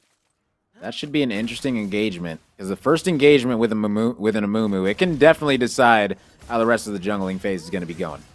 Yeah, and generally speaking, Amumu does not do well in duels. So I feel like you're calling for backup at that point, and you've got to look at the lanes. Right now, Boral Bagel shoving so hard in that top lane. Like we said, we weren't fans of the Sejuani matchup, and it's apparently worse than we expected in mid lane as well. Maomei just dishing out the damage here. Trollblazer keeps walking into range to try and get the personal space off, and it's not working. That personal space is just benefiting Maomei here. Yeah, definitely an unfortunate situation for sure. So, I mean, currently the CS looking pretty dead even across the board for all these players. So, I mean, no big leads going to be coming out early. And, I mean, that's what you want to see. You want to see teams start to adjust. But, oh, man, Caitlyn going to get pulled. But this is what I'm talking about. The sustain is there. Caitlyn did not need to flash out whatsoever. Okay. All right. It's all good. Flash is out. And, yeah, so now No Sum's bot. That is going to be an Amumu's Trollblazer. Gank. Trollblazer did get first blooded. Solo kill in the mid coming in from Wame. Doesn't matter if it's Ari or the Rise. Going to be a problem. Yeah, that is a huge issue to see that Rise pop up this early because, like we mentioned before, scaling, right? Tier picked up, Boots picked up now, and Wame doesn't have to wait for Trollblazer to engage him. He can go running in top side. They're all winning this. I mean, at the end of the day, why not? Let's see what the GP is going to be able to do as the Warwick's coming up. Looks like GP is going to run away. That's what he's going to be able to do. And now Little is going to be free farming up top for now. As that GP is going to be back and does have teleport to get back to the lane pretty quickly, though.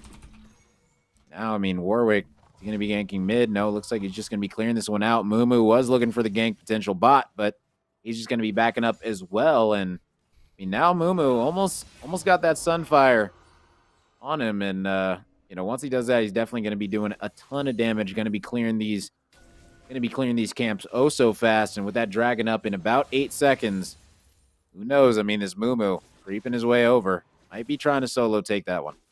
Yeah, actually a little bit surprised we didn't see the Bombi Cinder come through for Fortier there, because now double Ruby Crystals does not help your clear speed. I don't know how he didn't afford it. I don't know how he didn't afford Bambi's right like that. I think because he bought the control ward. He's playing for the team. He's playing for the team. Nah. I don't know if I like it though.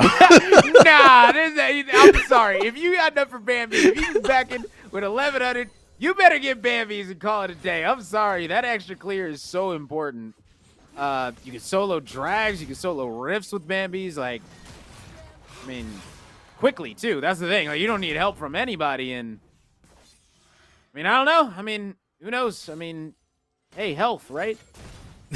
True. Hey, you know what? We're here talking about solos, but he's bringing buddies over, right? Death and Fire's down there. Mama is helping out with the Dragon Take, so that they, I guess, it actually literally is for the team. They don't care.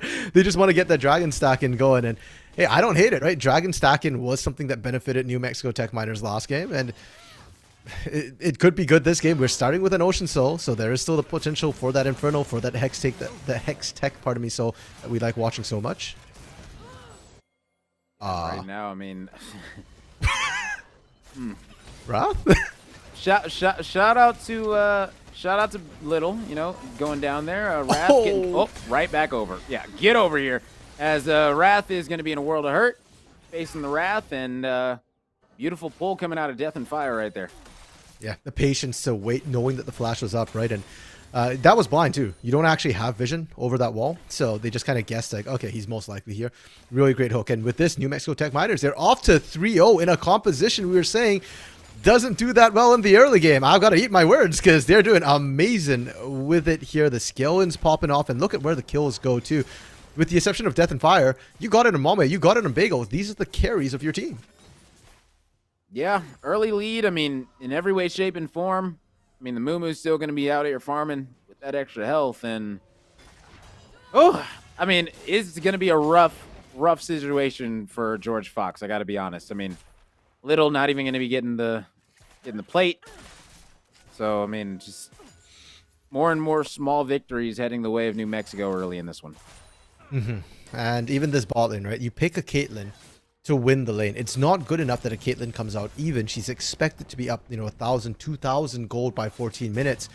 Usually, multiple plates, if not outright the turret and multiple kills. But so far, hasn't happened at all. King Kai not able to do that. And keep in mind, not only is Caitlyn originally already not a great late game carry, she got nerfed. Her scaling on her AD has also been lowered as well. So really, it's not working out for GFU's bot side. Maybe you start throwing some ganks down there because, yeah, you really want it to work. Mame stole the big raptor. Yeah, now gonna be paying for it. That raptor not gonna be one that is worth its weight in gold.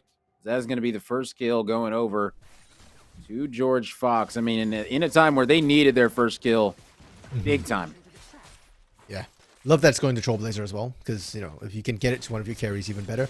Wrath and Little, you're the tanks, right? You're not the big carries, so great placement of it. I was actually wondering for a second if Mame was going to be able to get out with that Realm Warp there, but a little bit too greedy. I appreciate that you think you're strong enough to take Raptors, and you did, but not worth giving over all that gold. And just farm the minions. Now, Trailblazer, going to try and back up the other lanes as well here. Yeah, but guess what? It is going to be Bagel getting caught out, at least for now. And yeah, he is going to be dropping that Moo up there. Not going to be able to do much other than pretty much just watch. Pretty much. Moo right now, level 6, just got that Bambi's, and that's it. So not going to be very viable to help out too much in these team fights. Does have that ultimate though. Oh, Trailblazer. You can't walk that way. Yeah, Trailblazer.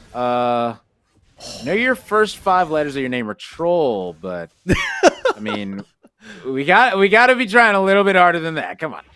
Yeah, Trailblazer's that you can dive this, and Trailblazer has to back now. This is not great. Rise also one of the faster champions at clearing a wave, at shoving a wave. So off this back, because there's no TP, Trailblazer is going to be missing at least 2 waves. Yeah. And now JFS going to be getting out, but Gatekeeper trying to heal up as much as she can. And I mean, this is what I'm talking about. Is that the Caitlyn right now, 15 CS ahead. I mean, this Caitlyn Soraka combination looking pretty good in the bot lane to start things off. Yeah, much better than what I was expecting to see. And I'm glad to see it topside. Again, they're going at it here, but Bagel's losing this one. Yeah, Little just chunking him out, doing a great job overall, and now GP is going to be forced to back pretty soon. Does have that TP up, so we'll be able to get right back to the lane. Right now, with these players backing, and the drag going to be up in a second. I know 40 is going to be having his sights on that one. Is he going to be Ooh, nice dodge. He's sticking around.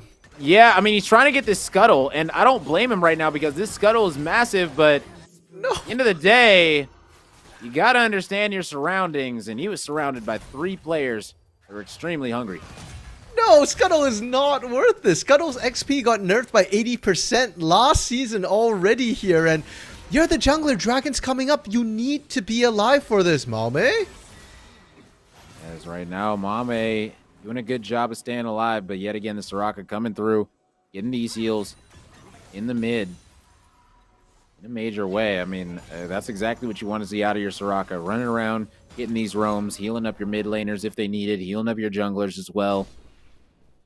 Doing a great job so far on this Soraka is going to be Gatekeeper. So we find ourselves now in a 3-3. Yeah, and a lot of this great pickoffs coming through from GFU here to find those last 3 kills. The problem is you've got the kills. What else have you found? You've not been able to take any objectives, any turret plating for the most part either. Top and mid have lost 1 plate, and that's about it. Little coming for the flag, but Trailblazer might be dead first. Yeah, Trailblazer is going to be able to dip out of there, and Death and Fire? That's going to be Little and Wrath. Oh, man. Oh, the rocket, though, is going to be able to take out Vex. The Dragon also goes the way of New Mexico, so 4-4, but they've got the 2 drag lead. They're looking at 800 gold lead currently. Yeah, and once again, it just feels like constantly, right? They're picking the wrong people. They're getting punished the wrong way. Death and Fire hooking Wrath was actually potentially the worst person you could hook because he still needed to get into the fight, and you just gave him the free engage. Yeah, really rough to see, but as you said, they still get Dragon, and it's an Infernal Soul as well. Yeah, and, now you know, they're going to be looking at that very, very, very close soul point going to be coming up at 18 minutes. So, I mean, if this Mumu and New Mexico State, or excuse me, and New Mexico Miners keep on trucking the way they've been, you know, in this jungle, you know, with this Mumu getting all this priority, and things are going to be looking incredible. And that was a great hook coming out, and King Kai not going to be long for this world. Is yet again Death and Fire with an absolutely superb hook. Yeah, unfortunately for Malme and Fortier there, they didn't even get the assist because they just 2v1 that so quickly. Good response from GFU though, right? Bot side gets hooked, no problem. We'll take Herald instead. And yeah, it sucks to lose that many plates, but you're going to lose it anyways. At least this way you have a reply, you have an answer, and we've seen Heralds put to good use. They might use it to try and dive Bagel topside because I think right now that is the weakest lane or the easiest lane to gank here, where Bagel isn't very tanky, and while he can win the 1v1 against Little, he can't win the 2v1 whatsoever. Oh yeah, for sure, and you can see it. They're going to be converging onto him, but question is he going to be ready for it? Here comes Wrath.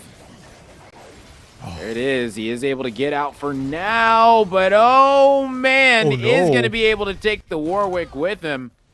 So an overall beautiful play yet again coming out of Bagel. Yeah, and Wrath there just needed to disengage because it's very critical that it was Wrath who went down because he's the one holding the Herald here. So they can't actually try and take that turret. I think with 3, they could have taken first brick, but they don't. And Little by themselves definitely can't take this turret. Plating fell off too, so Herald doesn't even get any plates. Yeah, that's extremely unfortunate for sure, but Death and Fire in the bot lane misses point blank hook, but you know, either way, nice sidestep coming out of the Misfortune, and now it is going to be Trollblazer working his way down. Said, you know what? Let me go back to mid and farm. It's fine. Death and Fire not landing the hook actually might have saved them because Little just TP'd in as well. So if they had fought that, they might have lost. Ooh, that one was really that was, yeah. Yeah, and that gives free top lane time to Bagel here, who just wants to scale, right? Already with that Trinity Force completed. The longer they can hold Little here without dying, the better. But it's going to get tough because Trollblazer on their way. Yeah, and that's another stun coming out, and that's going to be a lockdown. Oh. That's going to need the ult coming out from this Soraka. Now Bagel, guess what? He's here as well, and oh man, Jinx. Excited. Got the boots. She's also got... Ooh, she's got Mwamwe coming in, and this is the thing. If Mwamwe can connect, yes, the root is going to be going down, and that's going to be a big kill as 3 are going the way of this New Mexico squad. Absolutely incredible plays right now. The thing with the Blitzcrank is you can miss every single hook in lane, and it doesn't matter as long as you land the critical one. And they landed the critical one right there. There was a 4-man collapse, but they could not set it up right because Gatekeeper got hooked first. So it very rapidly became a 3v2 under turret with all of New Mexico collapsing down, and Little's TP already got burnt. Oh, not again. Gatekeeper. Yeah, I mean, this one is getting pretty out of hand pretty quickly right now. I mean, this Blitz is just hitting hooks left, right, and center, just causing so many issues right now for this George Fox roster. And, woof, this one's getting out of hand, man. I don't know. I don't know if they can hang in there at this rate. Yeah, that weakness we were talking about for New Mexico Tech Miners early game, that's gone. We're into the mid game now. GFS completed that Kraken Slayer, about to complete second item, likely the Hurricane here. And I'm looking over to King Kai. No Mythic yet, right? This Caitlyn did not work out. Even with the higher CS numbers, 0-1-0 compared to 304. The kills, the assists, they're worth more. Malme as well, 42 CS up, plus the kills. I think Trollblazer's done a good job finding some kills of their own here, but they're also still behind the curve. And it's not going to be the super tank rise with the Fimbulwinter, but the Seraph's Embrace could potentially be worse right now because Malme has not been threatened. And instead of being that shotgun, which sprays out high burst damage occasionally, it's going to be a machine gun, pouring out tons of damage with that ability haste. Well, it's going to take a big fight right here at this drag. Top New Mexico. I'm taking a decisive advantage, and looks like the drag is going to be going their way, and without any pressure whatsoever. They can't contest it. They have no vision whatsoever here, and Malme flashed forward. And that might not be the right play, as Mwamwe is going to be panned with his life, and that's going to be another one dropping in Fortier, and I mean, you can ask yourself all day, was it worth it? But the answer is going to be no. I mean, right here, right now. Oh, my goodness. That's so huge. low. But that's going to get a kill. Wait. Wait. I think the heals. It's Gatekeeper's heals, man. I don't even know, man. I don't even know. That's just the Soraka being a Soraka. That's literally a Soraka turning to fight by herself. That's all that was. Pretty much, yeah. That was pretty key there. And the problem for New Mexico Tech Miners in that particular fight is first they were fighting 4v5. And secondly, Malme burnt Flash going in under turret and was a little bit overextended. JFS also could not get the resets. The critical heals were so important to keep them alive there. And if not for those heals, that could have turned. Now, the problem is they're still behind in gold. And sure, you won that fight. But what now? The minion wave is coming in. And you can't defend this turret. Malme, Fortier, they're still looking to dive. And JFS escorting that wave in. You give this one up. Yeah, definitely gonna be a situation where you just back on up, you know, give it up, say, you know what, I will see you at the next fight, because this one's not gonna be ours. And I mean, now with that soul point coming out, I mean, New Mexico gonna be feeling very, very confident. They're gonna be bullying their way into the enemy jungle, starting to take these reds. And Umwame, They don't know. They have no idea whatsoever. It's not really gonna matter because Little's gonna be going in. Fortier, can he land a Q? Not before. The blitz is going to be dropping, and here we go. Mumu ult going to be coming out. He's going golden, so no ult coming out, and Mumu died before he could ult. Huge. Like, that is huge. Mumu I don't think he has ult. It just came off cooldown. No, Mumu had his ult. Did he? Okay. Yeah, he had his ult. He went in, and it looked like he tried to hit it, but it just didn't work out. I don't know exactly what happened, but all I know is Mumu went in with his Q and went in between 3 people and never clicked R. So, definitely a sad situation because, I mean, now George Fox had flipped his entire game around. I mean, if they get a dragon on their side, they might be able to get this momentum and carry it over. Yeah, the first fight that New Mexico Tech Miners lost, I was like, okay, you know what? We can write it off. They're still in the lead. But the second one, this is critical because GFU have just won 2 back-to-back fights. They're now much closer in gold, spitting distance. And more importantly, they've showed that as long as Gatekeeper is alive here, JFS doesn't have enough damage. And this is with the Phantom Dancer completed already. They can't cut through, and they desperately need Healing Cut to combat Gatekeeper. And who's going to build it here? I feel like it's got to be Malme, right? Build that Oblivion Orb so that you can kill people, because JFS doesn't want to have to build that Executioner's Calling here. And with the way their competition works as well, you've got the GP. You don't have to force these fights. There's no reason to be rushing it. And now that you've given them back the lead, JFU have options. We've seen Little and Wrath, their engage potential, very, very strong. And Trollblazer right now, oh my goodness, that Shadow Surge, if it lands on JFS, Malme is not tanky either. If you land on either of these carries, you can absolutely pop them. Definitely going to be a big issue as the Warwick and Wrath is going to be in a little bit of oh my goodness, that would have been huge because there's no flash on Wrath right now. So if he would have gotten that pull, I mean, that would have been a dead Wrath with a minute remaining until Dragon. That was the last thing that they would want. Yeah, I think the death timers at this point are still short enough that even if Wrath had died right there, they would be back for the actual Dragon fight. But definitely you don't want to lose control of that pit. There's good vision right now from the GFU, and that's what you want to see because this is Infernal Soul for the side of New Mexico Tech Miners when they pick it up here. And if they get that Infernal Soul, it might be all they need to kind of push them over that tipping point. Additional damage plus that burst of damage. If they can kill somebody quickly, they can get JFS excited. And that's been the entire issue so far, is that JFS has not managed to get excited in any of those last 2 fights. Yeah, and this is the thing, is if JFS can't get going, it's going to be a big issue, says Waniol. Oh. Not going to be coming in, but oh man, JFS getting pretty low, but Death and Fire is going to be staying alive, and oh no, this is going to be a big turn coming out, as they're going to be going so low, and now, I mean, Jinx, she got excited. Let's see if she can catch up, though. Doesn't look like that's going to be the case, but I mean, still, 2-item spike going to be coming out of Jinx. If they want to chase this, they can, and that Dragon is up. Oh, man. Warwick is down, Dragon is up. That is unfortunate. Are they just going to push mid? Yeah, that's the right call. You just pressure this right now. And Oh, no. New Mexico, they have to answer here. This should be a free turret. You can see Malmö can't defend this. They can't get the inhib, but they can get the turret. That's not worth it. They just gave up soul. Oh, no. In my opinion, no, no, no. And that's an infernal soul. Oh, my goodness. Now you're going to be having Mumu going in and ulting you and doing a bunch of damage when he doesn't need to, and he really shouldn't be. It's going to be a tough situation for this squad. As Mwamwe is just pretty much walking the squad down right now. He's saying, listen, 1v4, don't matter. I'll see you guys. You guys got to turn and take me out. Oh, my goodness. Mwamwe. He's canceling bases. Yeah, I mean, Mwamwe right now. They can Baron. That's a free Baron situation. You're right. They backed off of it completely, and they're going to take advantage of it. They're not waiting. Yeah, I mean, Wrath is coming out right now. Little does have TP. There are some wards around the area here. But yeah, Malmö is still just stepping up and threatening everything here. The Squishies can't be the one to attack this Gatekeeper.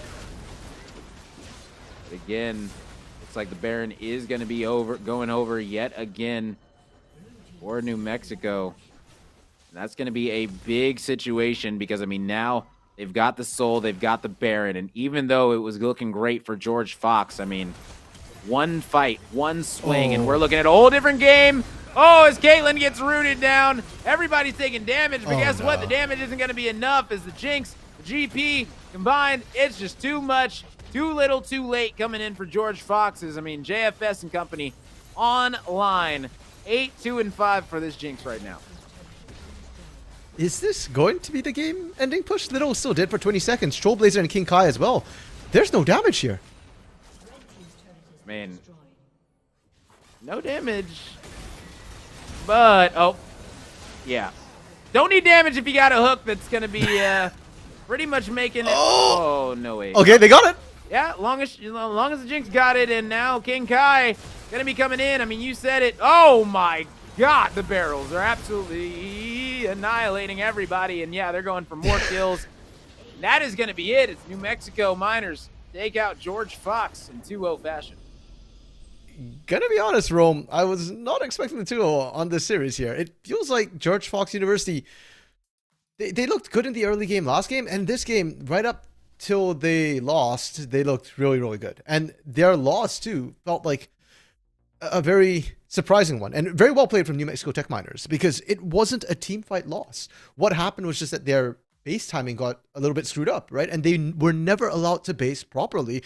New Mexico Tech Miners just kept pressing them after they lost their inhibitor turret. And from there, because of the desync in timings, GFU kind of got picked apart, and it led right to the end of the game, right? It was a span of what, 1.5, 2 minutes from losing inhibitor turret to just losing their Nexus. You are so right. I mean, I have no words for how that game so quickly turned into New Mexico's favor. I mean, that was really George Fox's game for a moment. You know, even though they were down the 3 dragons, I mean, they had it. Essentially, it seemed like they had all the map position, all the map control they wanted, and then one fight, and all of it went New Mexico's way, and within 2 minutes, the game was over. Like, that was absolutely insane, but I mean, props to this New Mexico squad for being able to come out so hot yet again, looking absolutely incredible in week 6. And I mean, hey, listen, this was a treat this week. I'm not going to lie. This was fun. Yeah, for sure. I mean, 2 sets of really good games. And yeah, New Mexico Tech Miners, right? They're still top of the table. They've only dropped 1 game, all split long. This is week 6. They've had 6 weeks now. 1 game, 1 loss. That's it, Rome. They are incredibly strong. And GFU, I said it when we came in, I don't understand why they are losing when I watch them play. They look good. Even in this game, I still say the same thing. They look good. And somehow they just dropped the game, and now they're going to be 1-3, 4-6 game score here. And the fact that they're 4-6, right? This, I think, is going to be the first game, the first series where they haven't at least won 1 game here. And I think that speaks volumes to the skill of New Mexico Tech Miners. Yeah, pretty much. So I just want to give props to this New Mexico squad. It was an absolute pleasure casting them. They gave us some great matches. I ain't gonna lie, these 2 games were pretty good and pretty entertaining to watch. So, you know, salute to both of these squads. I hope that New Mexico is going to be able to keep this one rolling because, I mean, honestly, they look great, and I don't want that to stop anytime soon. Keep on learning, keep on progressing, and keep on progressing, and come back better next week because guess what? Every single week is going to be a new challenge, and hey, they look prepared for anyone that's going to be coming their way. But hey, listen, honestly, listen, RMC, I had a blast casting this one with you. It was an absolute treat, an absolute pleasure. Hope we get to do it again. I can't wait for it, man. For sure. Likewise, it's been a pleasure, Rome. And great games, great co-caster, great production. I'd like to thank our producers here, Narwhals and the Unnamed Gamer as well. Behind the scenes, you can't see them, but you see everything they do. And they're the ones who make us look good. So thanks for it. It's been absolutely a pleasure here, Rome. Oh, yeah, big time. So, hey, listen, we'll catch you guys at the next one. Next week, week 7, we'll see exactly how these squads are going to be coming back. So, we'll see you guys when we see you guys on the Rift. Have a good one.